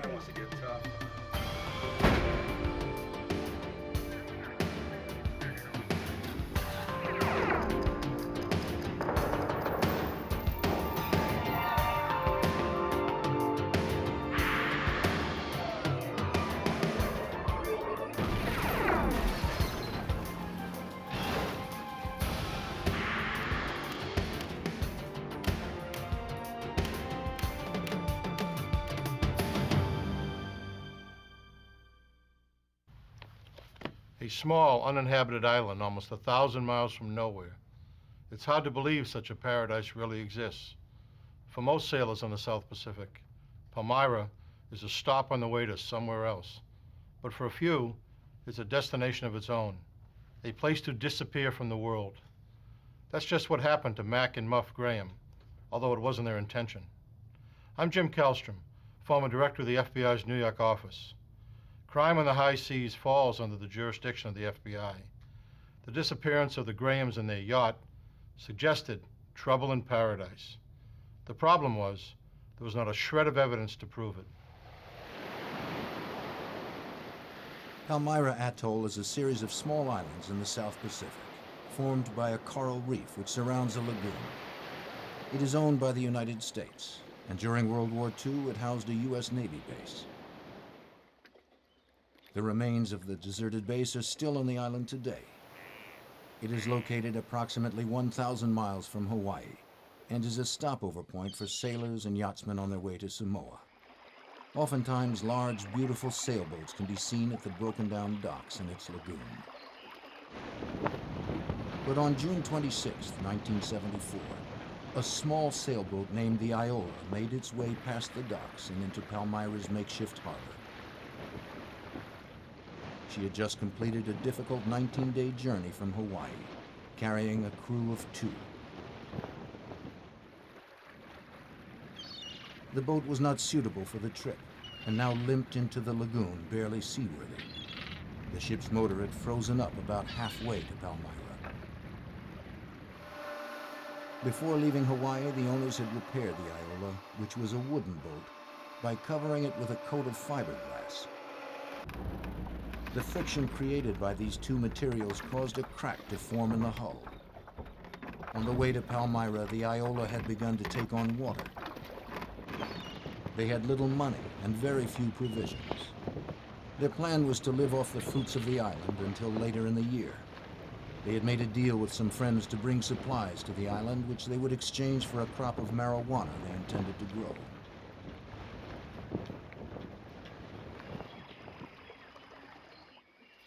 When they arrived at Palmyra, they were unhappy to see a handful of visitors at the dock area. They had hoped they would have the island to themselves. When they came ashore, they were greeted by a welcoming committee. It wasn't at all what they had expected. They introduced themselves as Stephanie Stearns and Roy Allen, even though the name Buck was tattooed on his right arm in plain view. What's your name, I'm saying? Roy Allen. Roy? Yeah. Roy, you got Buck on your the side there. When one of the yachtsmen commented on it, Stephanie claimed that Buck was his nickname. Something about Roy was different from the other yachters. He seemed rougher, perhaps even a little dangerous. Shortly after Roy and Stephanie arrived, another boat appeared in the channel, a beautiful 38-foot ketch called the Sea Wind. It wasn't long before the new arrivals made their way over to the dock.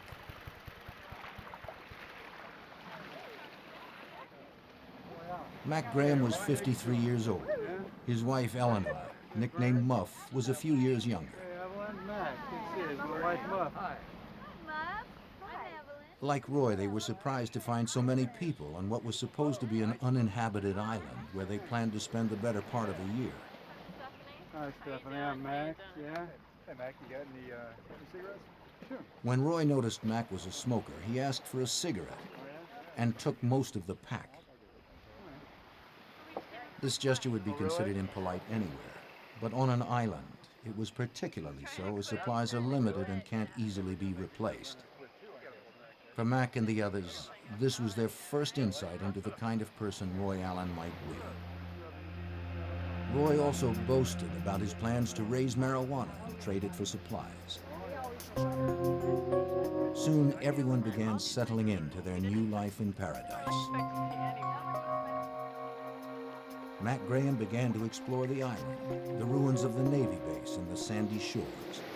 CQ, CQDX.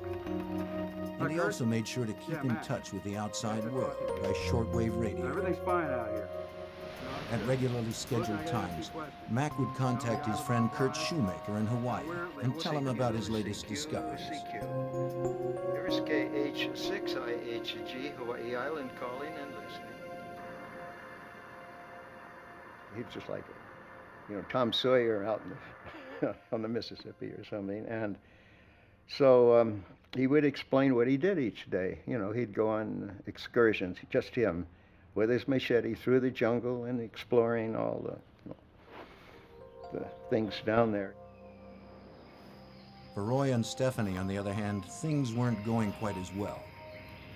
Roy found the island was not well suited for growing marijuana. Living aboard the Iola was difficult. The boat was small, damp, cluttered, and cramped. Their supplies were all but gone, and they began to barter their possessions with the owners of the other boats for food and supplies. To the Grahams and the others, Roy and Stephanie were a nuisance. They were not properly supplied to be out on the high seas this far from civilization. The other yachters had enough supplies for themselves with some extra for emergencies, but not enough to supply Roy and Stephanie. The Grahams were known for their hospitality. They had invited the other visitors to Palmyra aboard the Sea Wind. Others warned them not to allow Roy and Stephanie on their boat. But Mac wanted to make an attempt at being cordial. On July 5th, 2 weeks after the Grahams arrived, and long after everyone else on the island had already had the tour of the Sea Wind, Roy and Stephanie received an invitation to visit. They eagerly accepted. Oh, the Sea Wind was a real yacht. You know, it was a beautiful-looking boat to begin with, and nice lines. And Mac had kept it in just perfect shape. It's gorgeous, huh? That's The Sea Wind was everything the Iola was not. It had a fully stocked larder, and it was equipped with every high-tech navigational device on the market. It had plenty of room, and the Sea Wind had sailed around the world. Stephanie commented on its size and human comforts. She was enchanted by the big bunk in the forward cabin. Roy remained sullen. When Roy began to find the cramped quarters and damp bedding of the Iola too confining, he decided to move into a makeshift tent on the beach. Stephanie would stay aboard the boat. By now, Roy and Stephanie had bartered most of their possessions with the other yachters for food and supplies. Other than trading or flat-out begging, they had little to do with the others. The situation was getting worse by the day. Most of the marijuana seedlings they had counted on for money had been eaten by insects. Although Palmyra has abundant natural resources, including fish, crabs, bird eggs, and coconuts, Roy had little knowledge of how to survive off the land. To catch fish, he would shoot them with his .22 caliber revolver. Like clockwork, Mac continued his weekly radio conversations with Kurt, and he kept him informed about Roy and Stephanie. Okay. It had moved way down the end of the lagoon and would have nothing to do with the other group. And bizarre things like they started planting marijuana again to see if they could grow it. He needed, I think they were running low on food, so he needed coconuts. Took a chainsaw and cut a coconut tree down to get to the coconuts. That's kind of stupid. It also infuriated Mac Graham. Mac loved the island and had no tolerance for Roy's destructive ways. You don't have to do that to get one of these. Why don't you just climb up and get it down? One day he confronted Roy about it. I'd ask you for Roy quickly became angry and told Mac to mind his own business.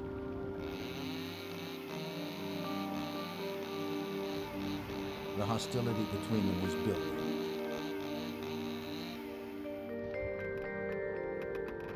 On July 13th, Muff Graham wrote her mother a letter. She hadn't been enthusiastic about living on an island in the first place, and having Roy and Stephanie there only added to her misgivings. Dearest Mother, 3 boats are here now, but one is leaving and will take this letter with them. That leaves us alone with the hippie couple who plan to stay here and live off the land. It's just our luck they decided to roost in Palmyra. Roy and Stephanie have run out of sugar, cigarettes, and I don't know what. They've bartered with other boats. Next, they will ask us. Muff sent the letter back to civilization with Bernard and Evelyn Leonard, who were leaving Palmyra after a brief stay. The Grahams had previously made arrangements to receive letters over the radio from Kurt Shoemaker, who read them to Mac during their regular weekly shortwave contacts. During that period of time, I was receiving mail from both of their mothers, his mother and hers. And then I would read this to them. Well, as one of the boats down there would leave, they would take the mail with them and eventually mail it back in Honolulu or wherever. So there was communication going back and forth.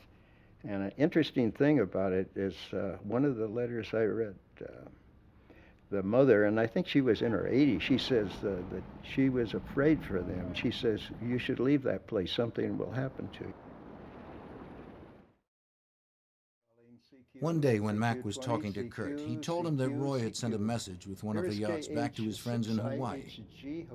They were supposed to bring Roy and Stephanie's supplies to Palmyra, and he told his friends to reply through Kurt's shortwave radio. Mac asked him if he had heard any news from them, but Kurt had heard nothing, and when Mac talked to him about Roy and Stephanie, there was something about their description that worried him. And in between these conversations, he had occasionally mentioned the other boat. And I told him, I said, you know, that doesn't sound too good to these people. I said, you know, you better be careful. And he said, well, no, I can take care of myself. I'll be all right. And, so I said, well, I don't know. I think you ought to get out of there myself, or one of you ought to leave. I don't want to hear it. No, I don't care. Roy and Stephanie's tempers were running short. That's why. Look around you. During the first weeks of August, the sound of angry voices could frequently be heard across the lagoon. The other visitors to the island saw Roy as a violent and quick-tempered man who was dangerous and should be avoided. Then, midway through August, another boat came to Palmyra and spent a few days. Norman Sanders and Thomas Wolfe were on their way to Samoa. The night before they were set to leave, they had cocktails with Mac and Muff. The talk turned to the Iola. Sanders was a sailing expert. He told them he had offered Roy advice about getting the Iola to Samoa. He said he'd suggested Roy and Stephanie should go there, but Roy had just become angry and refused the help. Wolfe cautioned the Grahams that it would be easy for an unsuspecting couple to disappear on a place like Palmyra. In response, Mac opened a drawer and pulled out a .357 Magnum. He assured the others that he could take care of himself. I'm tougher than he is, Mac said confidently. Wolfe and Sanders left Palmyra the next day. The group of people that were down there, the various boats, one by one, of course, were on their way somewhere, and they, one after another, left. Visitors had come and gone pretty regularly for the last 2 months, but with the departure of Wolfe and Sanders on August 17th, things changed. This was the end of the season when most sailors would be stopping by Palmyra. Mac and Muff Graham were alone on the island with Stephanie and Roy. On August 27th, Mac talked to Kurt Shoemaker. Roy and Stephanie and the Grahams had been alone on Palmyra for 10 days. The tension between Mac and Muff Graham and Roy and Stephanie had increased. Muff knew Roy had a gun and a chainsaw, and at one point he'd been seen with an acetylene torch. This scared her and she wanted off Palmyra, but Mac stubbornly didn't want to leave.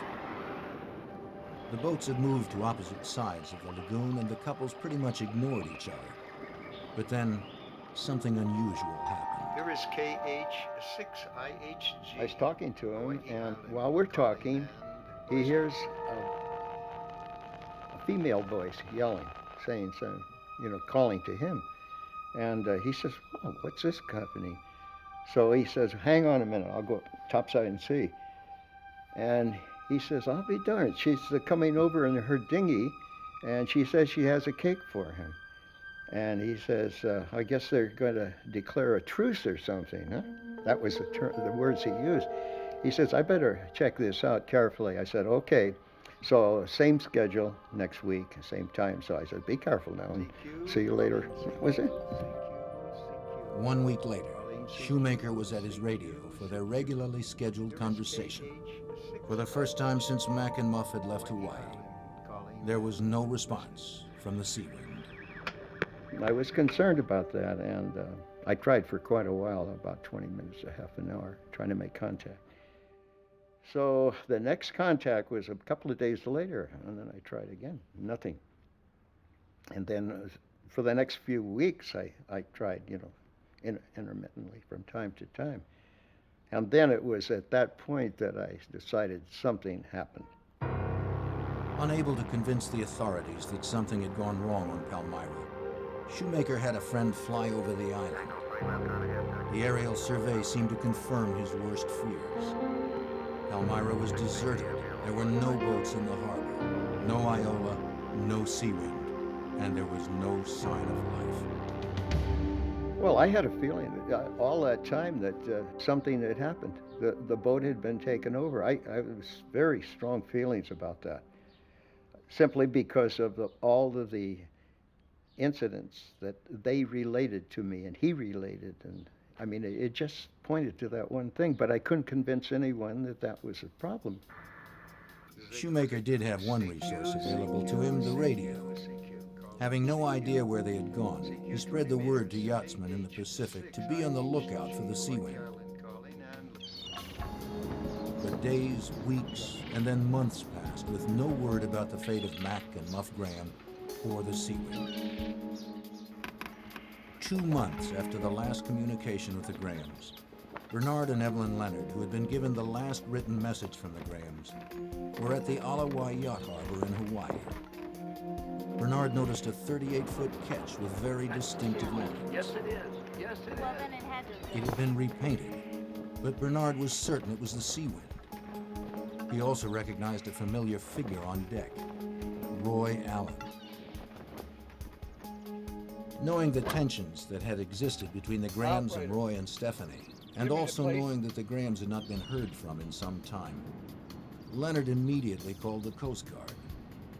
The Coast Guard had been aware of the missing sea wind. When Leonard explained that the owners were not on the boat, the Coast Guard officers felt this might lead to something outside of their jurisdiction. They called the FBI. The call was answered by Special Agent Calvin Shishido, who worked out of the FBI's Hawaii field office. My assignment there was just a general mix of general criminal investigations, security investigations, backgrounds. It was such a small office that we couldn't specialize. We had to handle everything that came at us. Shishido agreed to meet the Coast Guard and the Leonards at the marina, although what he heard was not conclusive enough to warrant FBI involvement. Perhaps the owners were on shore, or perhaps they had sold the boat. Perhaps it wasn't even the sea wind. After arriving moments later, the Leonards showed him the yacht in question. There seemed to be no one aboard.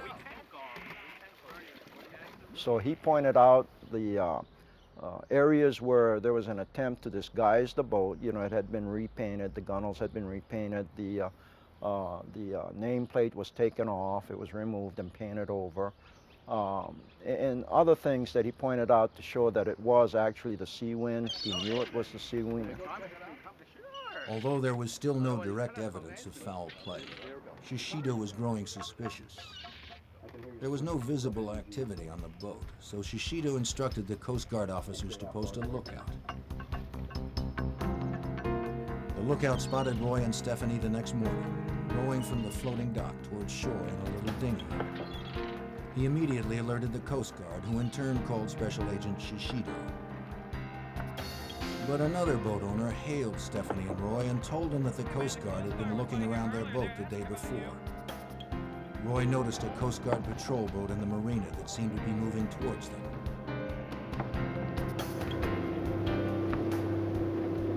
Roy quickly changed direction and headed for the nearest dock.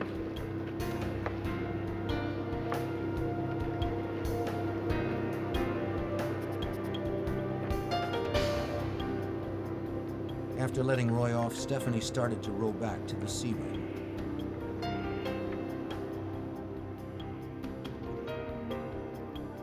Two plainclothes policemen were approaching Roy when he spotted them. Without hesitating, he turned and dove off the end of the dock and began to swim away. The officers found a wallet on the dock. And in it was the identification of this Roy Allen, and it had a photograph. And I believe Mr. Leonard looked at the picture and said that was Roy Allen. Meanwhile, the Coast Guard boat had spotted Stephanie in the rowboat and began to give chase. She turned and started to row towards shore, hoping to reach the dock before they caught up with her.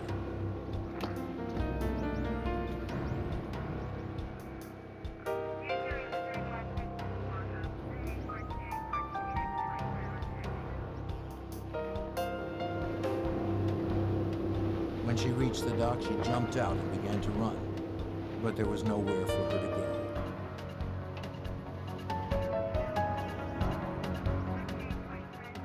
The patrol boat was right behind, with Bernard Leonard aboard. He and a Coast Guardsman followed her.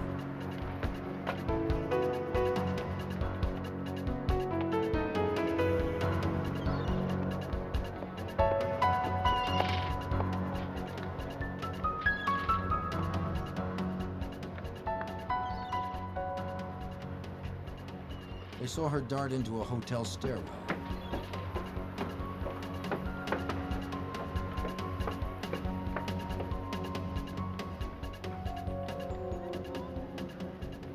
They found her hiding behind a potted palm. She immediately recognized Leonard from Palmyra. Come with us.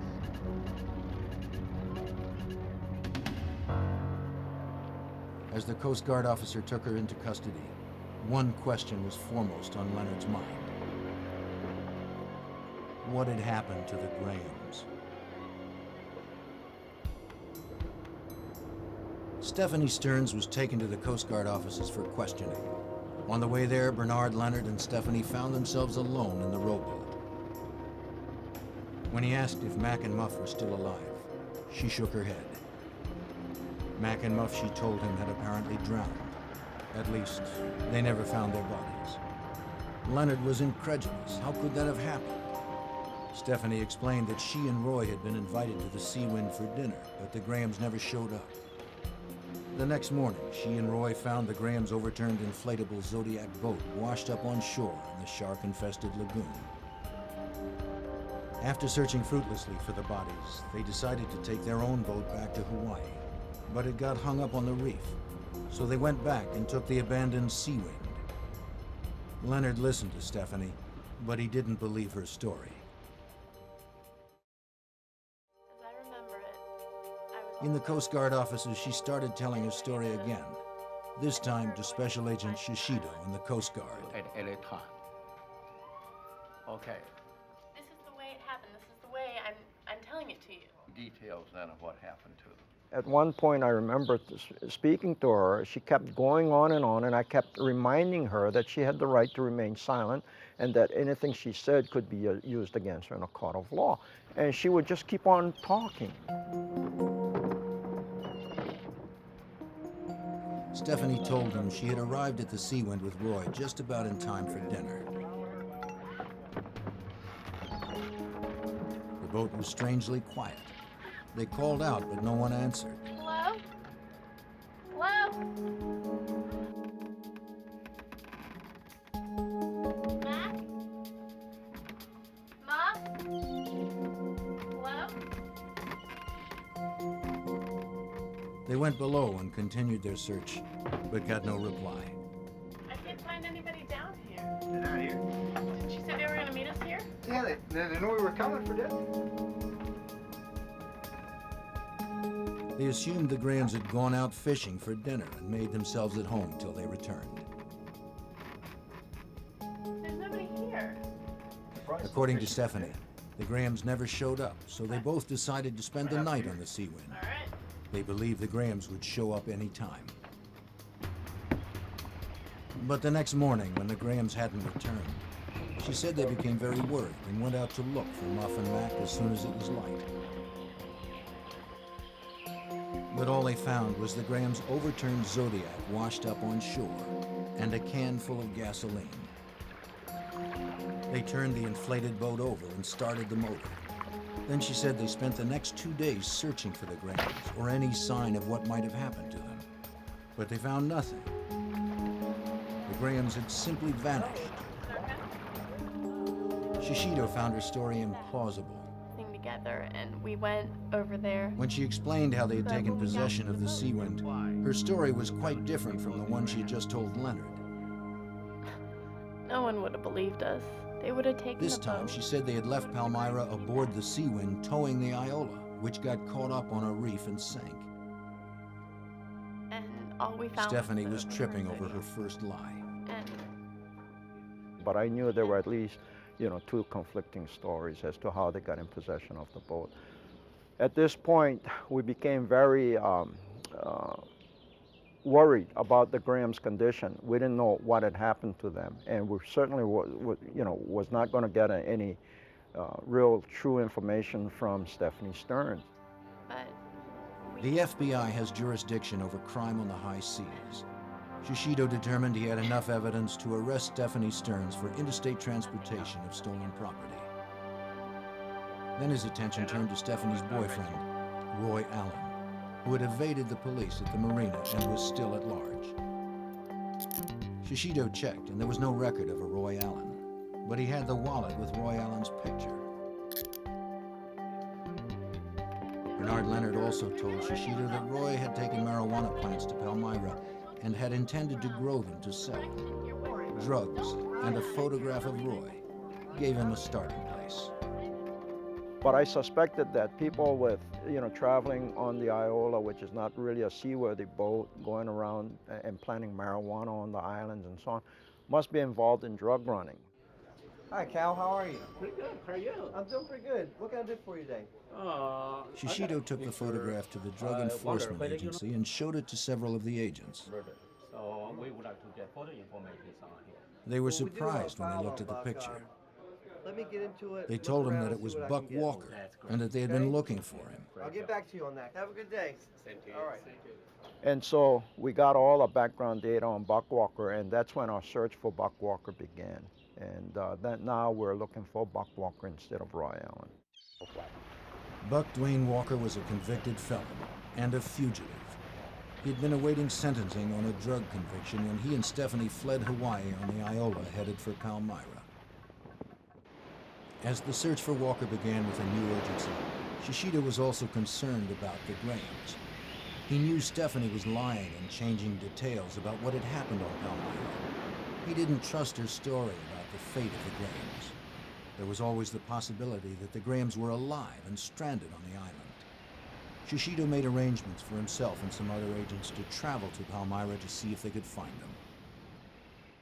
We decided to go to Palmyra to see if maybe the Grahams were stranded there, in need of food, and or they could have been tied up for all we know, and immobile, and their lives were in danger. So we decided to go out there to look around, and we did. On the island, they found the remains of the camp Buck Walker had abandoned. They took photographs and examined the site thoroughly. A search of the island produced no sign of the Grahams. However, Shishido did make a couple of curious discoveries. I remember picking up a hatch cover, and of course later it was identified as a hatch cover coming off of the Iola. The hatch cover was important because no seaman would leave for high waters without his hatch cover. Without it, the boat could take on water, which would cause it to sink. This told Shishido that Roy and Stephanie had intended to scuttle the Iola. Using these clues, Shishido began to develop his theory as to what happened to the Grahams. My thinking was that they had tied the couple up and put them on the Iola and sank the Iola. And that was the only explanation we had, because we couldn't find the Iola, and there was no way the Iola could be in Hawaii, because they certainly wouldn't be sailing the Seawind and the Iola by themselves. Shishido found something at an old Navy warehouse that piqued his interest. I think one of the things, too, that I noticed was that in an old workshop or warehouse, there was an old air rescue boat or sea rescue boat, And it had place for 3 containers where they put provisions. And of the 3, 2 receptacle areas were, the cans were missing, and the third was still left there. And of course, now we're looking for 2 people. In my mind, suspiciously thought that these 2 cans, because it was large enough that they could have been, containing the remains of the couple. Meanwhile, the search for Buck Walker continued. On November 8th, 1974, after spending 10 days hiding out on the lava flows on the big island of Hawaii, Buck resurfaced in a tiny hamlet off the beaten track. He rented a room and went to a restaurant for a drink. At the same moment, across the street, 2 uniformed officers were eating lunch. As they paid the bill, they showed their waitress a picture of Buck Walker. She said he'd just been in the restaurant looking for a drink, and she'd sent him to a bar across the street.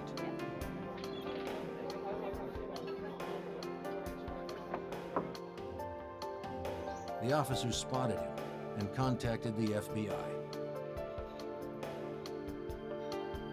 Buck was arrested on a fugitive charge. He was read his rights and handcuffed without a struggle. FBI, you're under arrest. Put your Under hands on questioning, Buck revealed nothing that could help the investigation. He answered questions with a frank yes or no, or with stone silence. The investigators couldn't find even the slightest piece of information that could help them find the Grahams. Right arm. While Stephanie was in prison awaiting trial, Shishido found more proof Stephanie and Buck were lying.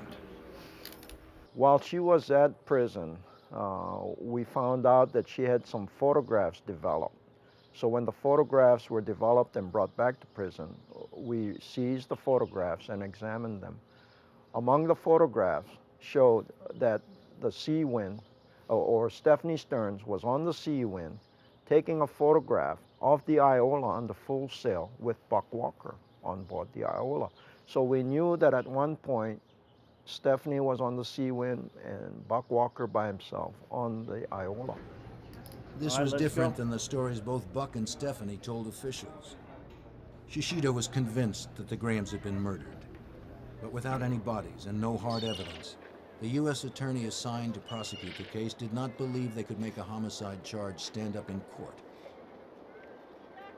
We could, but it's strictly circumstantial, and we might not win the case. And if we lose the case, and later, years later, if the bodies should pop up and we get some real good evidence as to murder on the part of the Buck Walker and Stephanie Stearns, he said we couldn't try them again. So I thought, well, that makes a lot of sense. Buck Walker and Stephanie Stearns were charged with interstate transportation of stolen property. It was an open and shut case. Buck and Stephanie had been caught with possession of the Sea Wind in Hawaii and had made numerous attempts to change its appearance. Buck had registered it under his name as a homemade boat. Buck and Stephanie were both found guilty. Buck Walker received 10 years for his previous drug conviction and 5 years for theft of the Sea Wind. Stephanie Stearns received 2 years for her role in the boat theft. But Shishido was still convinced the couple had killed Mac and Muff Graham, and that somewhere on or around Palmyra was the evidence to prove it. He could only hope that someday it might surface, and then he could charge Buck and Stephanie with murder. On January 21st, 1981, a young South African couple, Robert and Sharon Jordan, were visiting Palmyra. Almost 7 years had passed since Mac and Muff Graham disappeared. That afternoon, Sharon went for a walk down the beach and made a startling discovery.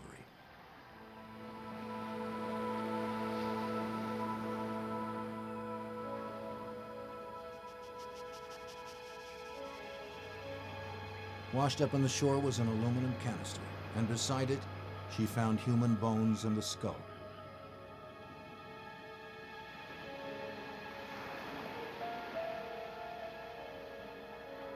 Around one of the bones was a wristwatch.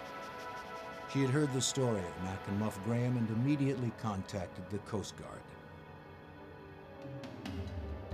Cal Shishido was catching up on paperwork when he overheard part of a phone conversation. First he heard the words human bones, and then Palmyra. Where's Palmyra? The agent was new and had never heard of the case. Shishido was on his feet immediately. Who was on the phone, he asked. The agent told him it was the Coast Guard. Shishido quickly took the phone and told the Coast Guard to ask the couple who had discovered the bones to stay on the island and wait for them. When I first heard that, of course, I was really excited because I thought, whoa, somebody found some bones on Palmyra, and it had to be the Grahams, and I thought, this is it.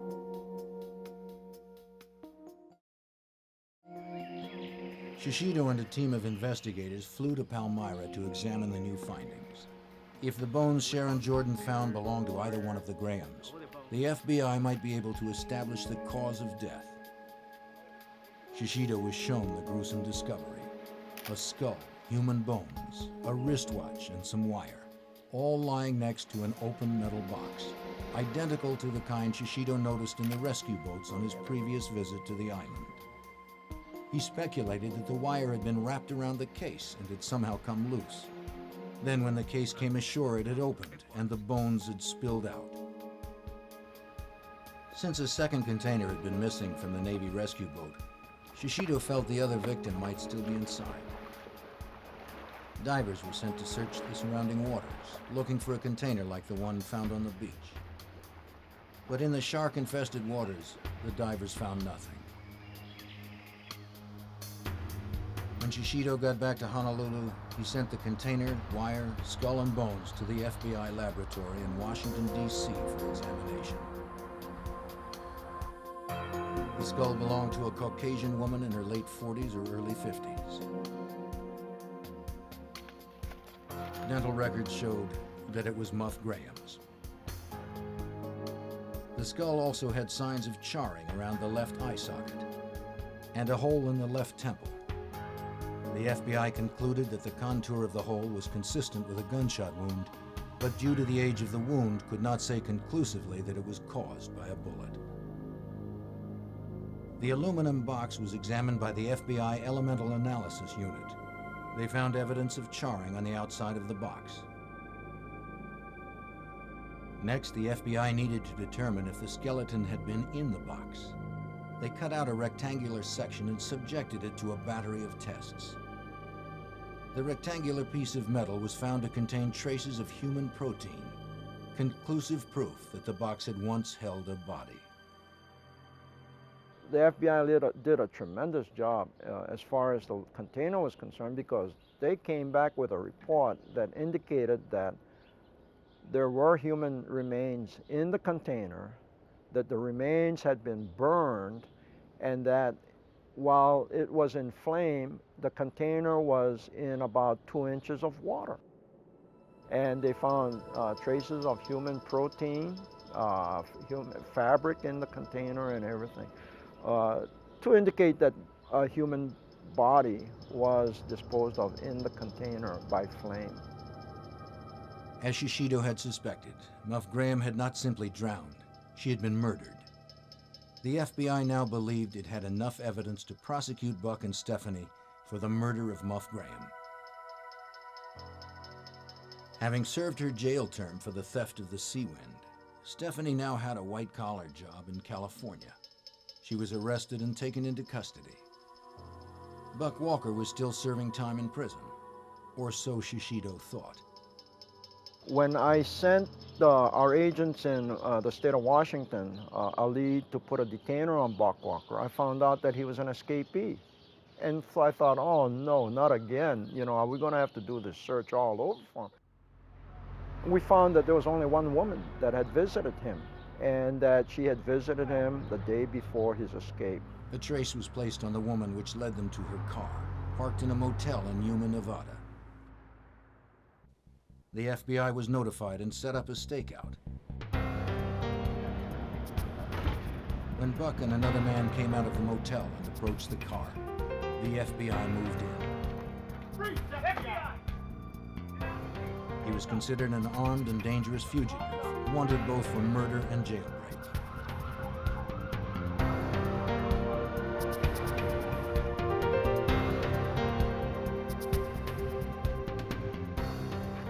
front seat of the car, they found barbiturates and several thousands of dollars in cash.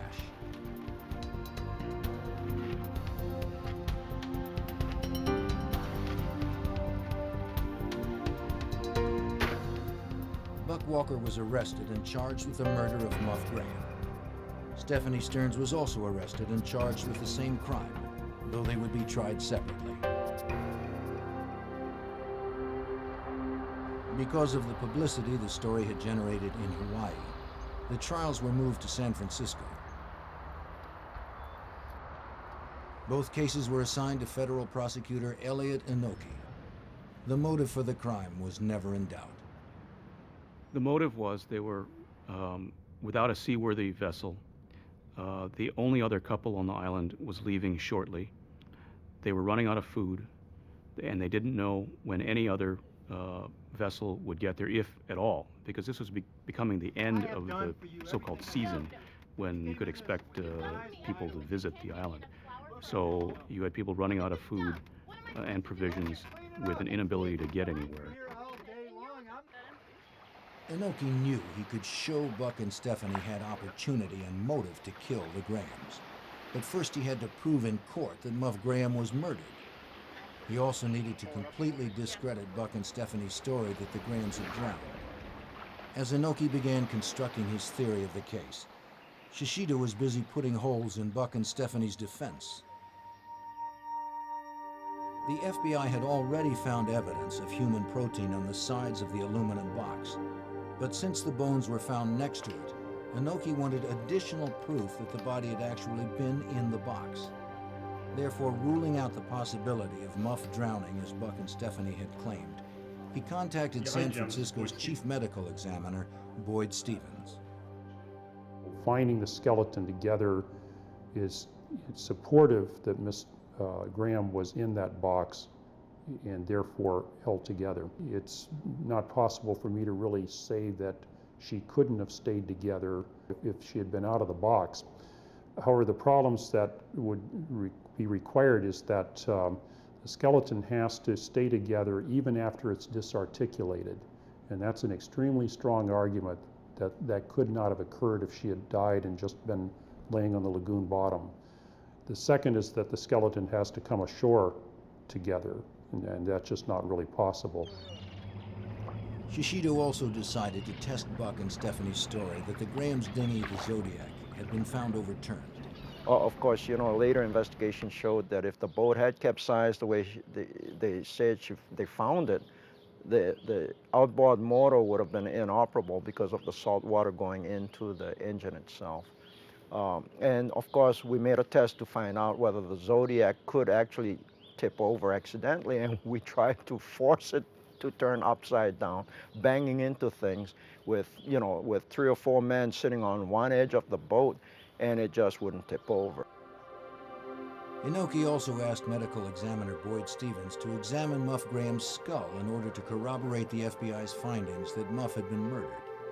Inoki knew that having 2 highly respected sources would strengthen his case. Stevens found flat abrasions to the skull, consistent with prolonged confinement in a box, such as the aluminum container. The key issues for us was the flattening of the skull, which represents that it had been placed against a hard, flat surface, primarily across the left side of the face. And what I'm pointing to is the nose, the eye sockets, and what would be the cheek and life, and of course the teeth. One of the things that was evident about the skull of Miss Graham is that this whole area about the face had been planed down so that it was a flat surface. And if you can imagine, if I take this skull and put it across a flat surface, and let's just say this table is coated with sandpaper, and I work it back and forth for a period of time, eventually I would shave it down till it was a flat surface. There was a second plane showing that the skull had changed position and again had been exposed to a flat surface with motion for a long period of time. We used that as an argument that the skull had been within the box and moving. If the body had been buried in the coral sand, then it would not be a change that we would expect to see. And coffin wear is not seen if somebody's buried in dirt or in coral. It's seen if they're in a hard surface container. There were minimal animal bite marks and insects on the skull, which were consistent with remains that had only been exposed to the surface life for a short period of time. Presumably, the time after the box had surfaced and opened. But what about the charring on the skull and the metal box? Did this show an attempt to destroy the body? One of the questions we had been asked is whether we could prove that the skull had been burned with an acetylene torch. People who were at Palmyra when Buck and Stephanie were there saw Buck with an acetylene torch. The FBI believed this is what caused the burns to the skull. If Inoki could have Stevens corroborate this, he could further implicate Walker. If a person is exposed to a flame, there may be burning of the outer portions of the skin, but until the water is evaporated, the tissue can't burn. And it takes a heat period to boil the water off or evaporate it before the tissue can actually burn. Acetylene torches, of course, run fairly hot, and they would do that process fairly rapidly. The marks on the skull clearly showed the use of an extreme source of heat. Further evidence that Muff had been murdered. The forensic evidence overwhelmingly proved that Muff Graham had been murdered. A trial date was set. A trial involving people who live on the high seas presents some unique challenges. The FBI had to subpoena about 40 witnesses and then make sure they were in San Francisco at the time of the trial. Special Agent Hal Marshall was assigned to the case. I first became involved when I transferred to Honolulu in 1981 from Los Angeles. Witnesses were flying in from all over the world, literally. Sharon Jordan and her husband and 2 children came in twice from South Africa. And one of the hard situations was a lot of these people were boating people who did not keep in touch. Last we heard of some of them, they were in a bay in Hawaii in a boat with no fixed address. So it was a matter of getting them to San Francisco, sometime having to wait 2 or 3 days, sometime postponing it. Weather conditions and things like that that required us to be sure they were there when we needed them. And luckily, everybody showed up that needed to show up, and everything went smooth. There were only 2 possible suspects, and Buck had an extensive criminal record. But did Buck commit the murder alone, or was Stephanie also involved? She was the last person known to have contact with the Grahams on the day she brought them a cake. Elliot Inoki believes Stephanie had one strong advantage on her side. Well, she had one option. She could blame Walker. And although she didn't directly do that, her attorney certainly did in the way the case was argued and presented.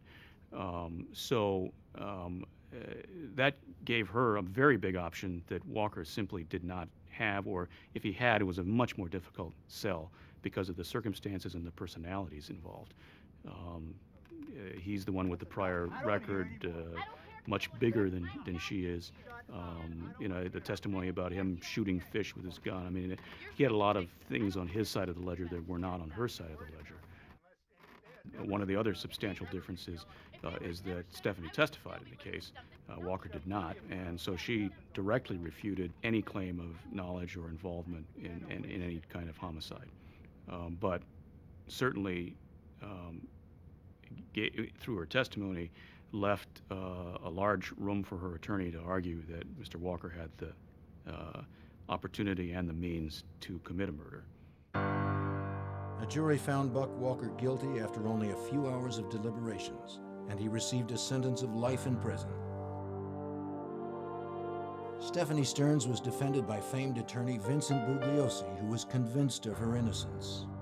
She was acquitted of all charges when he convinced a jury that Buck not only acted alone, but sought to conceal the crime from his girlfriend. We may never know what really happened on Palmyra on that day in late August, though the forensic evidence paints a grisly picture. Well, empirically, I believe that that Miss Graham was killed exactly as the charge was made, and that is that she was shot that there was an attempt to burn her body, that her extremities were probably fractured to get her into the box, and that she was cast into the ocean and then eventually came adrift. And I think that that probably happened to the husband as well. Mac Graham's body has never been found, although investigators believe there's a very high likelihood that he's in the other box. For 30 years, Vincent Gigante wandered the streets of New York's Greenwich Village, dressed in a tattered bathrobe and babbling endlessly to himself. To the FBI, he was believed to be the boss of New York's most powerful mafia organization, the Genovese Crime Family. Was Gigante crazy, or was his behavior a shrewd attempt to disguise his position as a ruthless mafia boss? That question would take years to answer.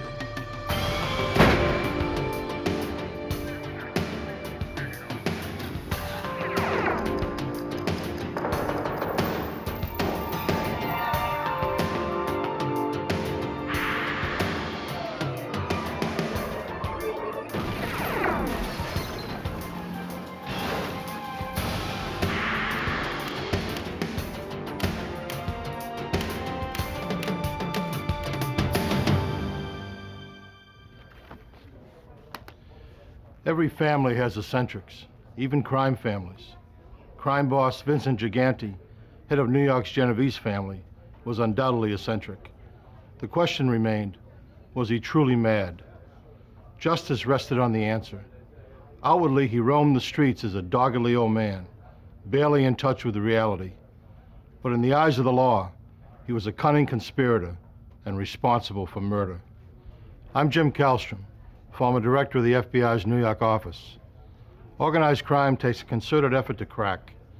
The FBI is devoted to cracking it. The case against Gigante hinged on his ability to stand trial. Was his strange behavior an act of madness or a stroke of genius? Anyone who witnessed Gigante's ravings would have found it hard to believe that he controlled the largest and most profitable family in the New York Mafia, an organization with a long and bloody history. The origins of the Mafia can be traced back to 13th century feudal Sicilian society. Bands of Sicilian families organized themselves to rebel against the oppressive and ruthless French invaders. Mafia, the acronym for the Italian Morte alla Francia Italia Anela, which translates to death to the French is Italy's cry, became the name that these organized families used to refer to themselves, its meaning synonymous with men of honor. By the 19th century, the Mafia re-emerged in Sicily as a purely criminal culture, mostly hiring themselves out to wealthy landowners to oppress upstart peasants. More and more, the goal of the Mafia became focused on how to generate illegal profits. The tradition continued as waves of Italians emigrated to New York in the 1920s. Most immigrants lived in cramped and poor conditions.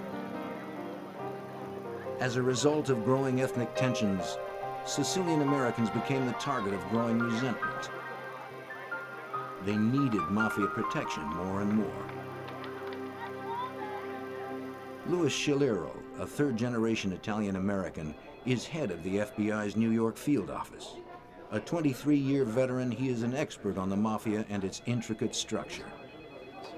When they first became prevalent in New York City, it primarily victimized members of the immigrant community, where in lower Manhattan they became the victims of extortions and protection rackets. And that's how the Cosa Nostra families originally got their start. With Prohibition, influence of the crime families grew out from the isolated neighborhoods and began to spread nationwide. A new form of underworld cooperation emerged. Various crime families across America banded together to supply illegal alcohol to a country willing to pay for it. And I think that probably more than anything gave the Italian gangs, the Italian Cosa Nostra families, a foothold in American society. Not only from an organizational standpoint, but certainly from a financial base. Since Prohibition, certainly they then expanded into other areas. Operating outside the law meant the mafia had to police itself. For an organization animated by self-interest and greed, there would always be conflict and opposition. An elite group of killers were organized to enforce mafia rules, thereby ensuring its survival. This group of mob enforcers came to be known as Murder, Inc. By the early 1940s, Murder, Inc. would be responsible for hundreds of mob-related murders nationwide. The powerful New York bosses during the mafia's early years, Lucky Luciano and Frank Costello, set up a ruling body for the mafia, responsible for delegating territories and duties among the various gangs nationwide. Home for America's 5 largest families, New York remained the center of the mafia's expanding foothold in America. It remains so to this day. The 5 New York families consist currently of the Gambino family, the Bonanno, the Lucchese, the Colombo, and the Genovese family. Each of those families are also members of the Commission and also have their base in New York City. The Commission, composed of the bosses of the 5 New York families, acts as a criminal board of directors, settling disputes between families and making major decisions on mafia business. Each family is governed by its administration, comprised of the boss, the underboss, and the consigliere, or counselor, who are responsible for directing their family's criminal activity. Below the administration in the family hierarchy are the captains. The captains are the leaders of crews of soldiers, the men responsible for carrying out the day-to-day criminal activity. To become a soldier, properly known as a wise guy or good fella, an individual has to first be made or officially inducted into the secret society. He must blindly obey the rules of Cosa Nostra, Italian for this thing of ours. He is sworn to put the family ahead of all else. If he is asked to kill, he must faithfully do so. It was against this backdrop, a bustling immigrant community with an expanding Cosa Nostra influence, that Vincent Gigante grew up. His parents came from Naples and settled in Lower Manhattan. Vincent finished 8th grade and started trade school, but soon dropped out. Less than a decade later, Gigante became a wise guy in the Genovese Crime Family. Vincent Gigante's crime career spanned a turbulent time in American mafia history. The mob had expanded its reach into legitimate businesses, the various families fighting to control them. And in the ensuing turf wars, violence was often the final arbiter. The family that Gigante attached himself to was steeped in Cosa Nostra's American origins. The infamous Charles Lucky Luciano, responsible for organizing and structuring the American mafia, was the family's first boss until he was imprisoned in 1936. As a result, Luciano's family administration, Frank Costello, nicknamed the Prime Minister of the Underworld, and Vito Genovese, fought for control of the family. Costello won out, but Vito Genovese began plotting his takeover. A young Vincent Gigante first gained notoriety as a mobster in 1957 when he attempted to murder Frank Costello. Within the mafia, it was widely believed that Vito Genovese had ordered the hit to get rid of his rival. Gigante's bullet only grazed Costello's head, but apparently Costello got the message. Soon after the shooting, he put out word that he was retiring. Vito Genovese was now the boss of the family that would take his name. Gigante was arrested for attempted murder and brought to trial, but the case was dismissed for lack of a witness. The location and angle of Costello's wound indicated he probably saw the would-be assassin, but at the trial, he failed to identify Gigante as the shooter. Even for an ousted boss, the oath of secrecy remained sacred. Gigante continued to make money for the Genovese family through illegal enterprises. 2 years after the failed assassination attempt, he was arrested and convicted of narcotics violations. He received a 7-year sentence. Convicted mobsters are expected to do their time and remain silent. If Gigante served his time and kept his mouth shut, he would be rewarded after his release. It was up to Gigante to figure out how to avoid future arrests. He was a model prisoner, neat, polite, and willing to take on any job. Gigante's cooperation was so impressive that some prison officials wrote glowing reports. He was released early from the federal penitentiary in Lewisburg for good behavior when he was 35 years old. Gigante now devised a secret plan that he hoped would prevent his return to prison forever. He didn't want to leave his mafia life or give up his shot at becoming the boss of the family. After his release in 1964, Gigante's public behavior began to grow bizarre. He became a frequent sight on the streets of Greenwich Village. Gigante could be found wandering the neighborhood, appearing disoriented and mentally unstable. Not long after he left prison, Gigante learned of a police investigation over his association with known mobsters. In 1969, he was indicted for attempting to bribe New Jersey police officers. Allegedly, he offered them money in exchange for information about surveillance and ongoing investigations in the Genovese family. Now, at almost 40 years old, he returned to his mental disability as a foil and checked himself into a psychiatric hospital for the first time. To support his story, Gigante and his relatives began to revise his medical history. While Gigante was at Lewisburg, his mother had been required to fill out a detailed family history. She said Vincent was a healthy, happy child. She noted only a speech impediment and a slight heart murmur. He had been a boxer, but never had a serious injury.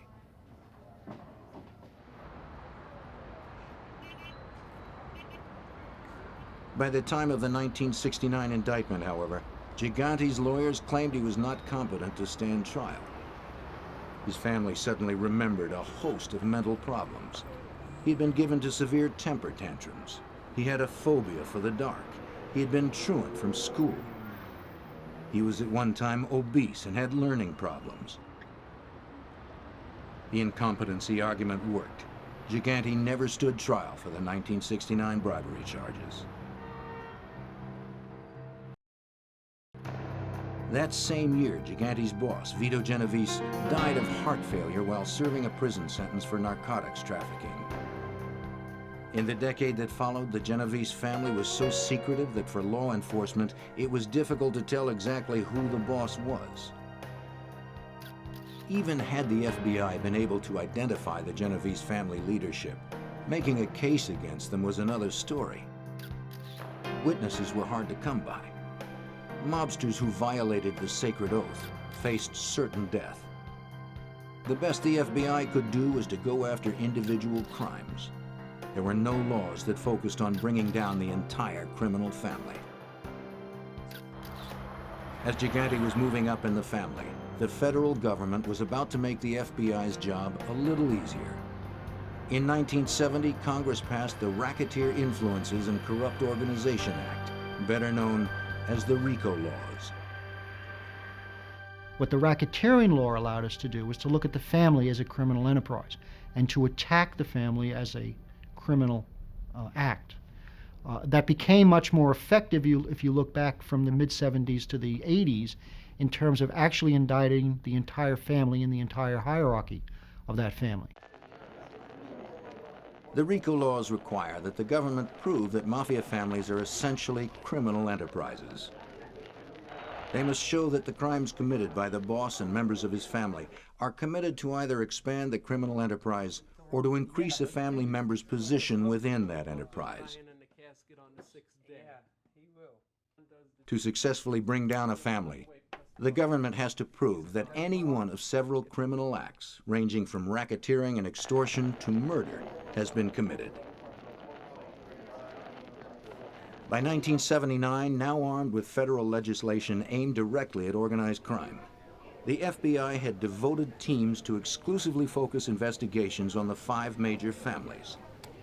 The FBI's Genovese squad finally learned that Vincent Gigante was on a fast track with the family. Special Agent Richard Rudolph had been assigned to investigate the Genovese crime family. Through informants and other law enforcement agencies who were exchanging information, we became aware that Mr. Gigante was an individual with much respect in the Genovese crime family and operated out of an area in Lower Manhattan.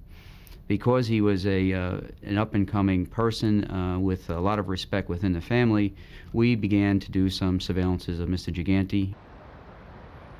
With the FBI continuing to build its arsenal against organized crime, Gigante's cat and mouse game intensified.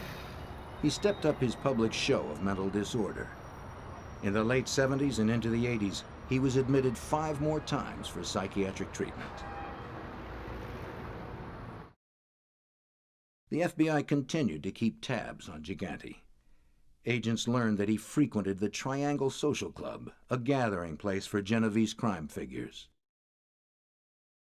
He could be found there almost on a daily basis. He lived in the neighborhood. He was an individual that could be found there in the late afternoons and into the early hours of the morning. And people would come to see him as opposed to him going to see other people. Though Gigante's association in the Genovese family seemed certain to investigators, Gigante's family and doctors continuously told investigators that he led a very narrow existence. They said his whole world was confined to the block where he lived and the church he attended with his mother. He was barely functional at home and could not care for himself, they said. But with every passing day, the FBI and New York police were seeing a very different Vincent Gigante. In the early 1980s, the mafia in the Northeast went through a particularly tumultuous time with several killings. Internal disputes within the family resulted in a string of assassinations. The FBI suspected Gigante was responsible for these gangland executions, especially those intended as punishment for breaking Cosa Nostra rules. Gigante was known to be a traditionalist. He wanted the rules obeyed, and when they were broken, retribution was sure to follow.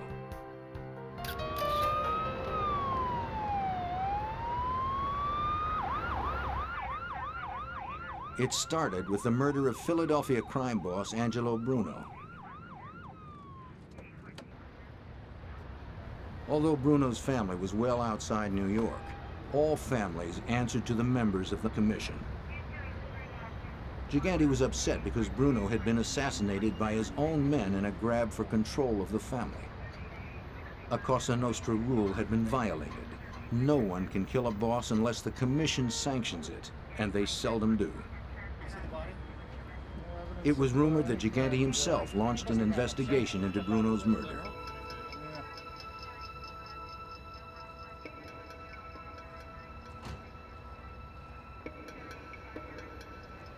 Retribution was swift. Less than a month later, Tony Bananas Caponegro, identified as one of Bruno's assassins, was found dead. He had been shot 15 times and stabbed in the back. His body was stuffed in a trunk, and $20 bills were littered around his body, a clear message that he was killed for his greed.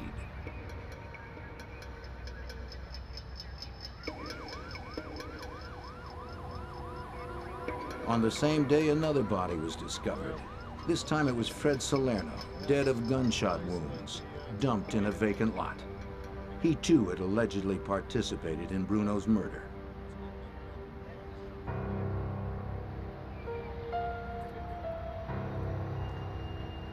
Phil Testa had taken Angelo Bruno's place as boss. His reign was short.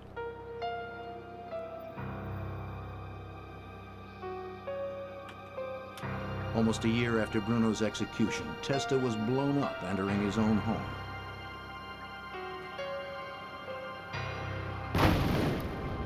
Another boss killed without the blessing of the commission. Another avenging act would follow.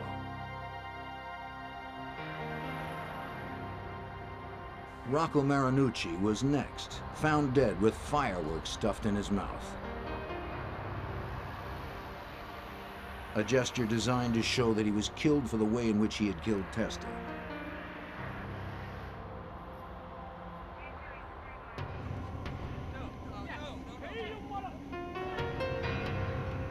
If the Cosa Nostra was to flourish, all of its members had to comply with its rules. There were no exceptions.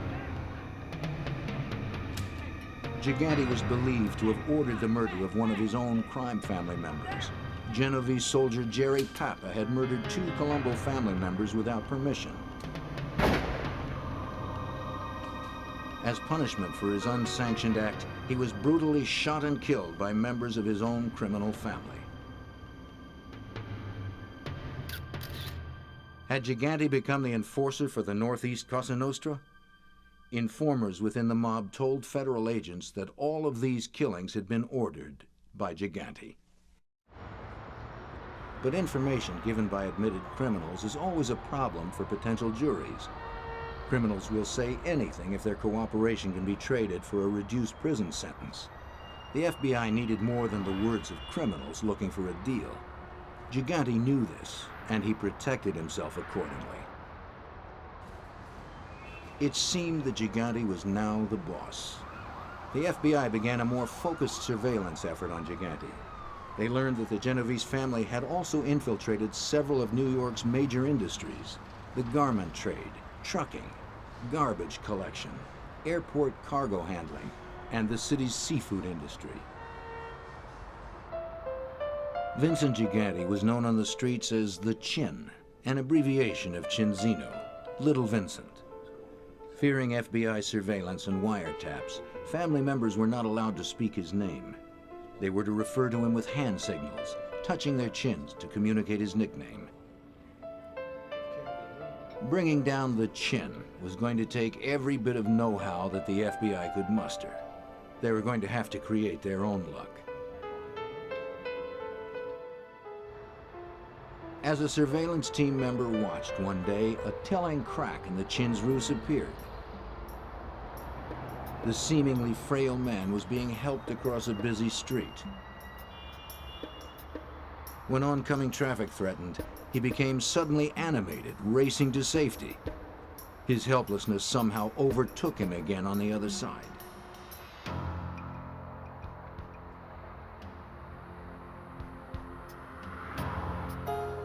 Clearly, there were 2 Gigantes, the mentally troubled one displayed to the public, and the determined boss of the Genovese administration.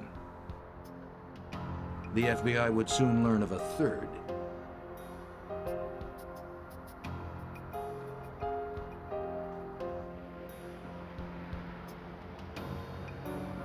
Gigante's ex-wife and their 5 children lived in New Jersey while he maintained a relationship with his long-standing companion, Olympia Esposito. He usually called on her late at night, looking quite dapper before he was aware of the surveillance. We learned that he frequently visited a townhouse which was located up on 77th Street and the east side of Manhattan, where we later learned that a common law, he was living with his common law wife, and he had been married previously, and this was his second family there at this residence. Soon the FBI knew all of the Chin's hangouts. This gave surveillance teams an opportunity to observe Gigante without his knowledge. A major break came when NYPD Organized Crime Task Force member Detective Tom Bruno was able to snap photos of some of Gigante's activities.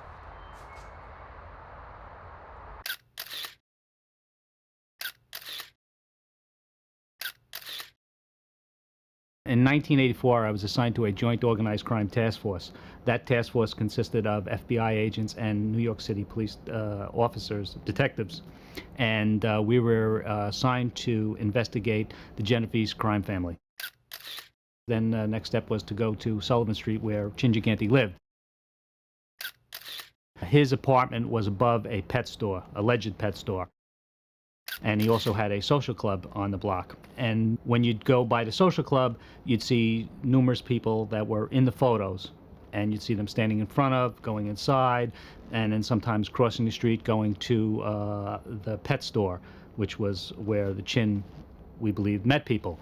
Pet store really never had any kind of business that we could see. It had a little cat box in the window, and basically that was it.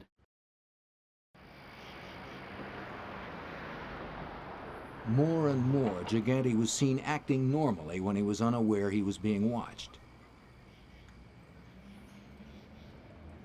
I see Chin Gigante and I see Andrew Gigante, which is his son, come out of his residence. And I'm just minding my business, walking up the block. Andrew leaves to get in his car, and Chin is standing on the corner, and he wasn't helped out of his building, and he was standing on the corner.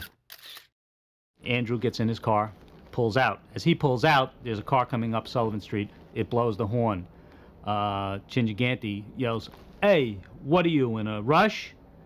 As he does this, I come into the lighted area. He looks, sees me, and all of a sudden his head goes down, and he plays the sick point.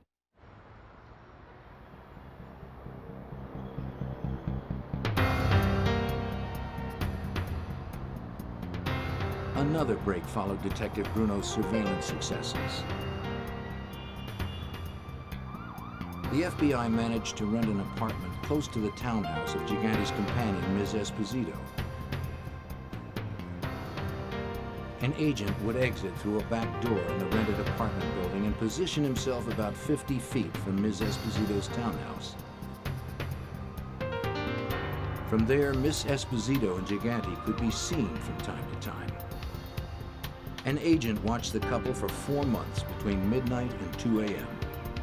Assistant U.S. Attorney Andrew Weissman, who later would have to prove Gigante's competency to stand trial, was delighted with the agent's observations. And lo and behold, when he was inside in a place where he didn't think he was being observed, he did all of the normal things that any of us would do. As a matter of fact, what was unusual about those surveillances was that there was nothing unusual about him. He was normal. He was talking to people. He was counting money. He never wore a shoddy bathrobe. Indeed, the only time he was seen in a bathrobe was, not surprisingly, when he got out of the shower. He would wear a nice, fluffy, Brooks Brothers type bathrobe, which was not at all like the bathrobe that he would wear when he was on the street. So it became pretty obvious to the people conducting the surveillance that he was engaging in a concerted effort to give an appearance to the public that was false, that was not the way he behaved in real life. Investigators continued to watch Gigante's bizarre public behavior. But photos themselves are only a single link in proving criminal activity. Investigators needed hard evidence to corroborate what the photos were suggesting, that Gigante was in fact the boss. One wiretap conversation between Genovese crew members gave investigators more proof of Gigante's position in the family.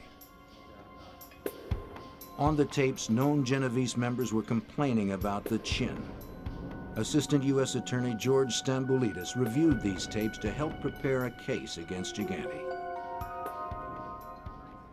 He's constantly nitpicking his men, trying to always, with a million questions, drilling them and questioning them on what they're involved in.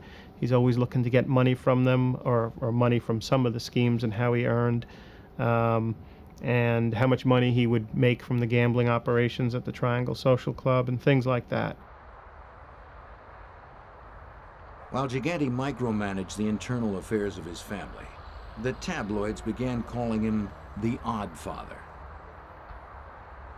He would check himself in to a hospital once a year for what his colleagues in the mafia sarcastically referred to as tune-ups, so that he would have a paper trail showing that he had some, or giving the impression that he had some mental condition.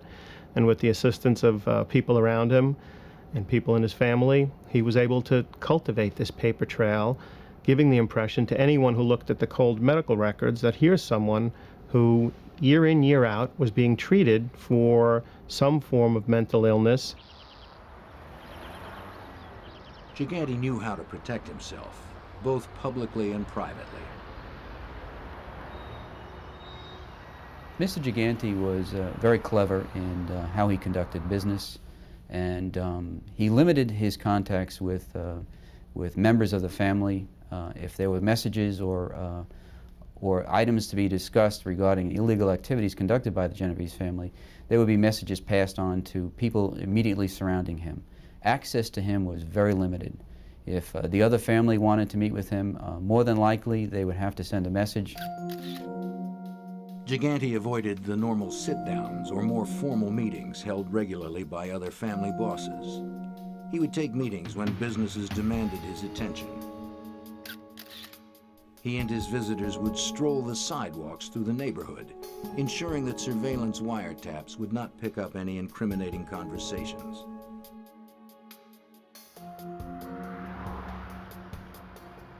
The always careful Gigante also suspected Ms. Esposito's phone was tapped, and it was. He never talked business on the phone. He would simply use a payphone or make arrangements to talk elsewhere.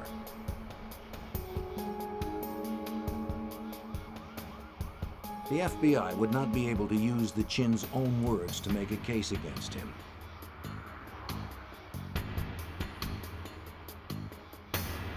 Other mobsters were not as smart. Sophisticated bugging operations were allowing the FBI to capture a multitude of other mob business on tape. In early 1985, the Justice Department was bearing down hard on a number of high-level organized crime figures. Most were being charged under the RICO Act. Though RICO had been around since the early 70s, it was only now receiving its first real test. Two of Gigante's men had gotten wind that the bosses of the Gambino and Lucchese families would soon be arrested. They wondered if the Chin was vulnerable. One commented that if he gets pinched, all those years in the asylum would be for nothing. On February 19th, the arrests of several crime family bosses were made. The next day, Vincent Gigante checked himself into the hospital and stayed a week. He had successfully avoided the indictment against the New York bosses. Among those arrested was Paul Castellano, head of the Gambino crime family. Prosecutors never brought him to trial. He was killed before they had the chance. By Cosa Nostra standards, the unsanctioned murders of Gambino boss Paul Castellano and his underboss Tommy Bellotti were unpardonable. Although John Gotti, a captain in the Gambino family, acted shocked at Castellano's death, it was widely believed that he was responsible. Within 2 weeks of the murders, Gotti had publicly taken over as boss. Vincent Gigante issued a subtle warning to Gotti. Without mentioning names, he told Gotti that the murderer would have to pay. It took 2 years, but in 1987, Gigante acted to avenge the murder of his friend and partner in mob business. Through his counselor, Bobby Manna, and some Lucchese family members, Gigante plotted to have Gotti killed. The planning session at a New Jersey restaurant was bugged, and because it was, the FBI saved John Gotti's life. If agents intercept information of a murder plot, they are required by law to try to prevent the killing. So based on the tape, agents warned Gotti. Acting on the FBI warning, John Gotti changed his plans on the day the murder was to take place. Because he was not where he was expected, the murder plot failed. Gigante, however, did not give up. He asked Vic Amuso, acting boss of the Lucchese family, to supervise another hit. It was up to Amuso and his men to work out the details. And that was to have Amuso reach out to Al Diorco, one of his trusted men, just as Manna was one of Gigante's trusted men, and have Diorco use his contacts in other parts of the country to acquire a remote-controlled bomb. But Gotti was arrested and imprisoned before the second plot could be carried out. He died of cancer while serving a life sentence for racketeering involving extortion and murder, including Castellano's. Meanwhile, the FBI had Chin's men on tape, conspiring the murder.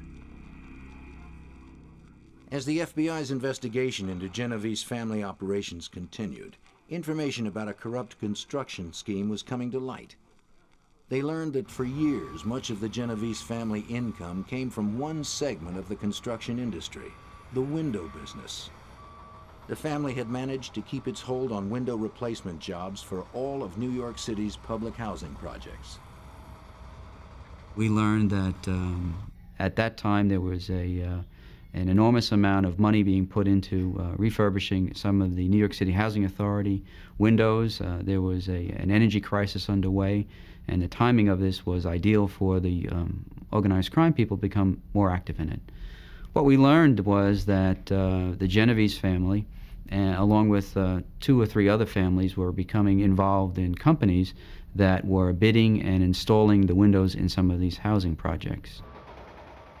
From the late 1970s up until the late 1980s, there was approximately $190 million worth of contracts given out by the city of New York for the window replacement industry. It was classic mob business and a textbook example of racketeering. The mafia took over an industry to the exclusion of legitimate businesses. Union officials were corrupted. In this case, Ironworkers Local 580. Bids were rigged, and companies or workers trying to play by the rules lost out. For years, the Lucchese and Genovese families operated their construction schemes autonomously. By the early 80s, they realized that a partnership would be much more profitable. By this time, the Lucchese family had a firm hold on Local 580, and the Genovese family had corrupted several contractors.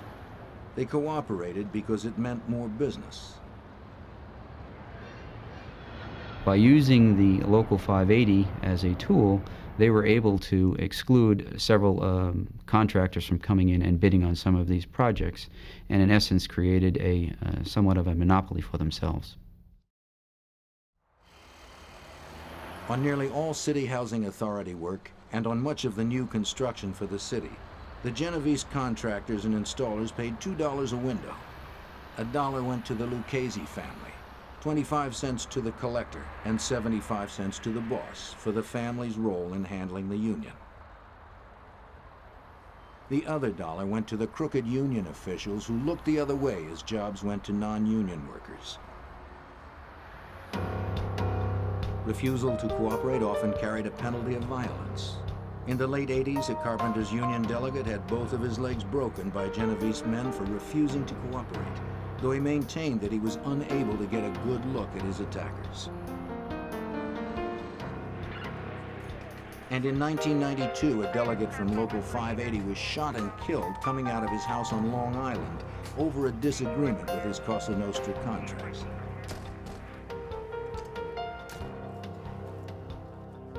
The Lucchese and Genovese family arrangement was working very smoothly. That is, until Peter Savino was persuaded to wear a wire. Savino was a Genovese soldier and point man for the window racket. We built a case on him, a murder case on him, and it was sufficiently compelling that he realized, like many of these people, that he didn't want to die in jail. So what did he do? He decided to cooperate. And for an 18-month period made tape recordings of people in the Genovese family and people in the Lucchese family operating this scheme.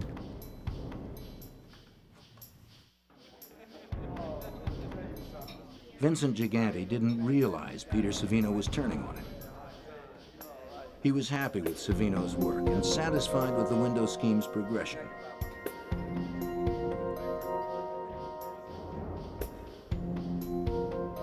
Savino kept track of the money. He managed the contracts. He supervised the bids. He arranged the payoffs.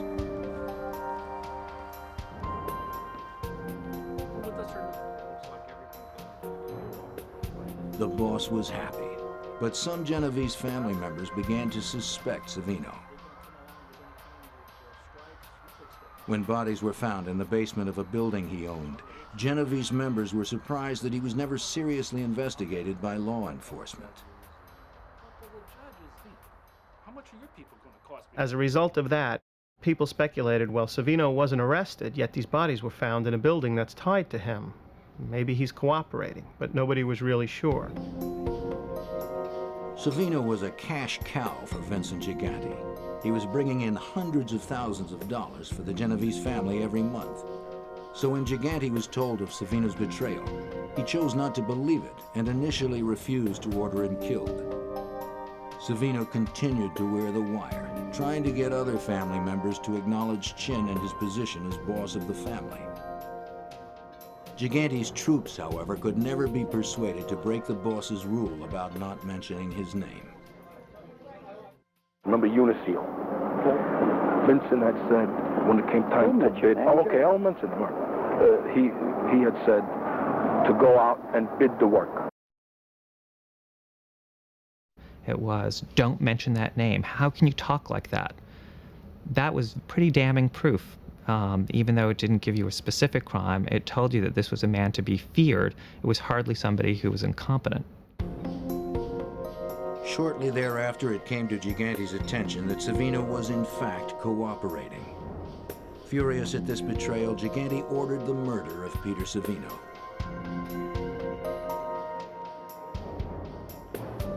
By that time, the FBI had relocated Savino well out of Genovese family reach, but not before he supplied agents with thousands of hours of taped conversations.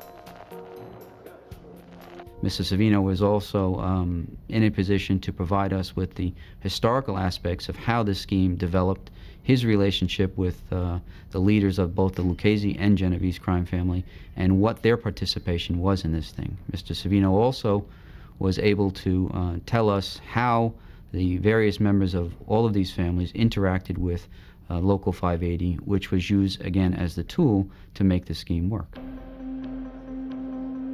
The FBI was successfully employing the RICO laws to bring down New York's most powerful bosses. As a result, high-ranking family members saw that their only way to avoid long prison terms was to cooperate. Among them were Gambino family underboss Salvatore Sammy the Bull Gravano. Gigante was finally arrested and charged under the RICO laws with ordering 6 people murdered, conspiring to kill 3 others, and at least 24 counts of racketeering. In short, Gigante was charged with being the boss of the Genovese crime family. But Gigante still had his mental illness history to fall back on. Mr. Gigante was indicted in May of 1990, and a second indictment was filed against him in June of 1993. The case against Mr. Gigante was unusual, that it spanned several years before it actually went to trial. He eventually went to trial in June of 1997. During that period of time, the issue that was before the courts was that whether he was competent to stand trial or not. That issue was finally resolved in 1996. 7 years after his arrest, a federal district judge declared Vincent Gigante competent to stand trial. Vincent the Chin Gigante was 69 years old when a jury convicted him of conspiring to kill 3 mafia figures, including Gotti and Savino. He was also found guilty of extortion and union payoff conspiracies in the window replacement scheme. But jurors failed to convict him on charges of directly ordering 6 murders. Now that Gigante was convicted, his defense lawyers argued that he was not fit to be sentenced. They claimed he was too old, too frail, and too mentally incompetent to understand the punishment.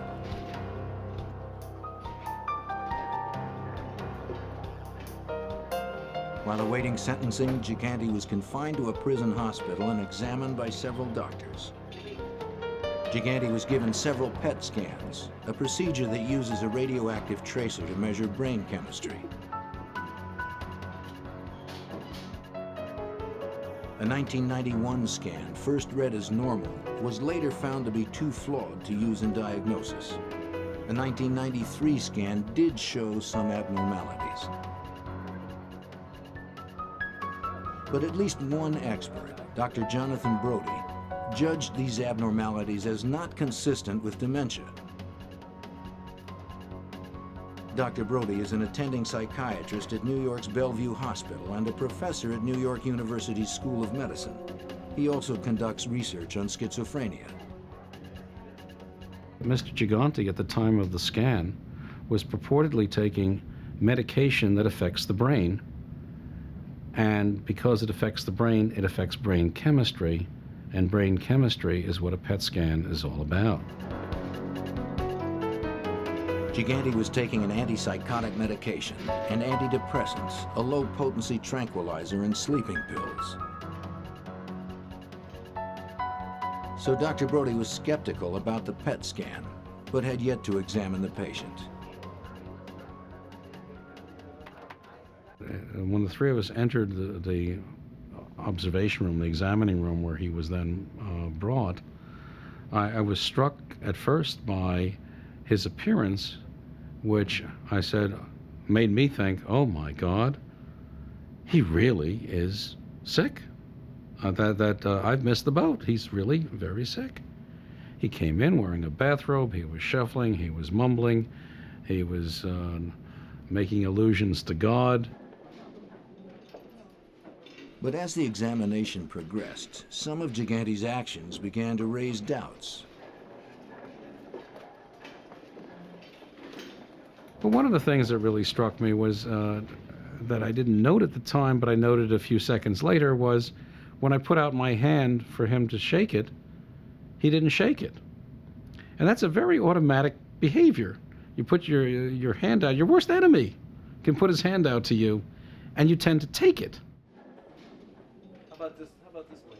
When Gigante was asked the names of his children, he didn't know. When he was asked where he lived, he didn't know. And yet, these are things that people tend not to forget. You know, the brain in a dementia tends to work on the process of accounting. The last in, first out. So recent memory tends to be lost, but that's why people who are very demented can often remember very well events from long ago, even if they can't remember recent events. Well, he was not consistent on that. Indeed, he was asked the question about who the President of the United States was, which is a standard question on a psychiatric mental status evaluation. And he scratched his head and he looked perplexed and he said, I should know that. I should know that answer. It's in there somewhere. And some more questions were asked. He said, I really should know that. And then finally he said, Bush, George Bush. And I sat there and thought, oh, he remembered the question. What was striking was not that the answer was incorrect. What was striking was that the question was remembered despite all of the interfering questions. And there were other red flags. He seemed to understand abstract concepts.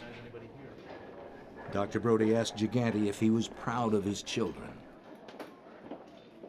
Now, pride is really quite an abstract notion. And his response was, yes, they're all working. Legitimate jobs. Legitimacy? Well, that wasn't even a question. Legitimate implies yet something else, that he was able to abstract from the question some intent as to what the question was involved with, and awareness of a distinction between legitimacy and illegitimacy. And here was a man who didn't know what month it was. He didn't know if he was in a hospital.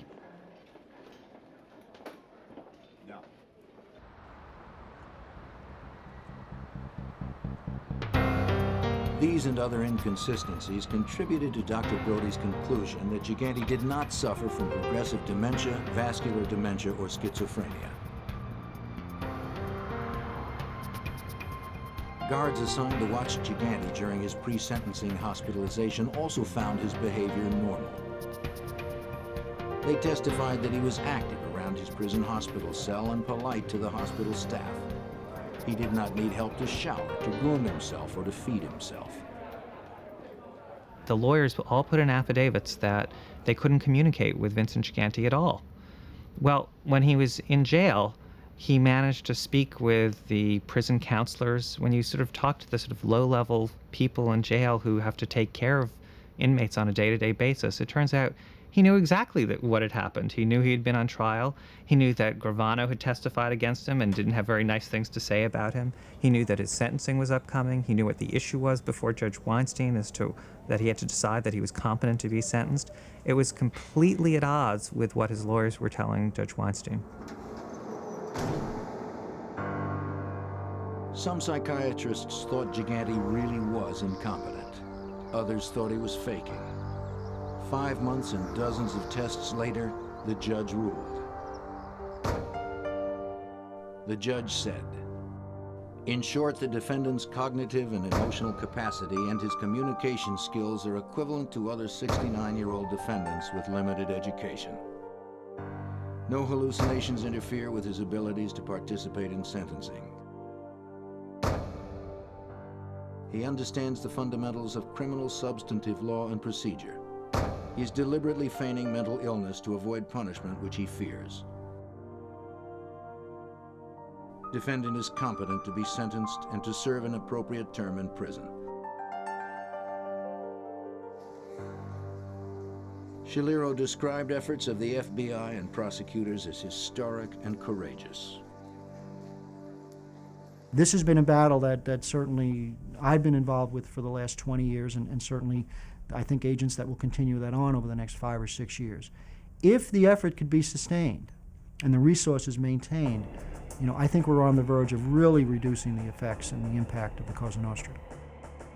To be sure, the government's legal victory in the Gigante case was partial. The jury, after all, failed to convict him of the 6 murder charges. He was originally sentenced to 12 years. In 2003, he pleaded guilty to obstruction of justice and earned 3 more years, finally admitting in court that he had been faking insanity the entire time.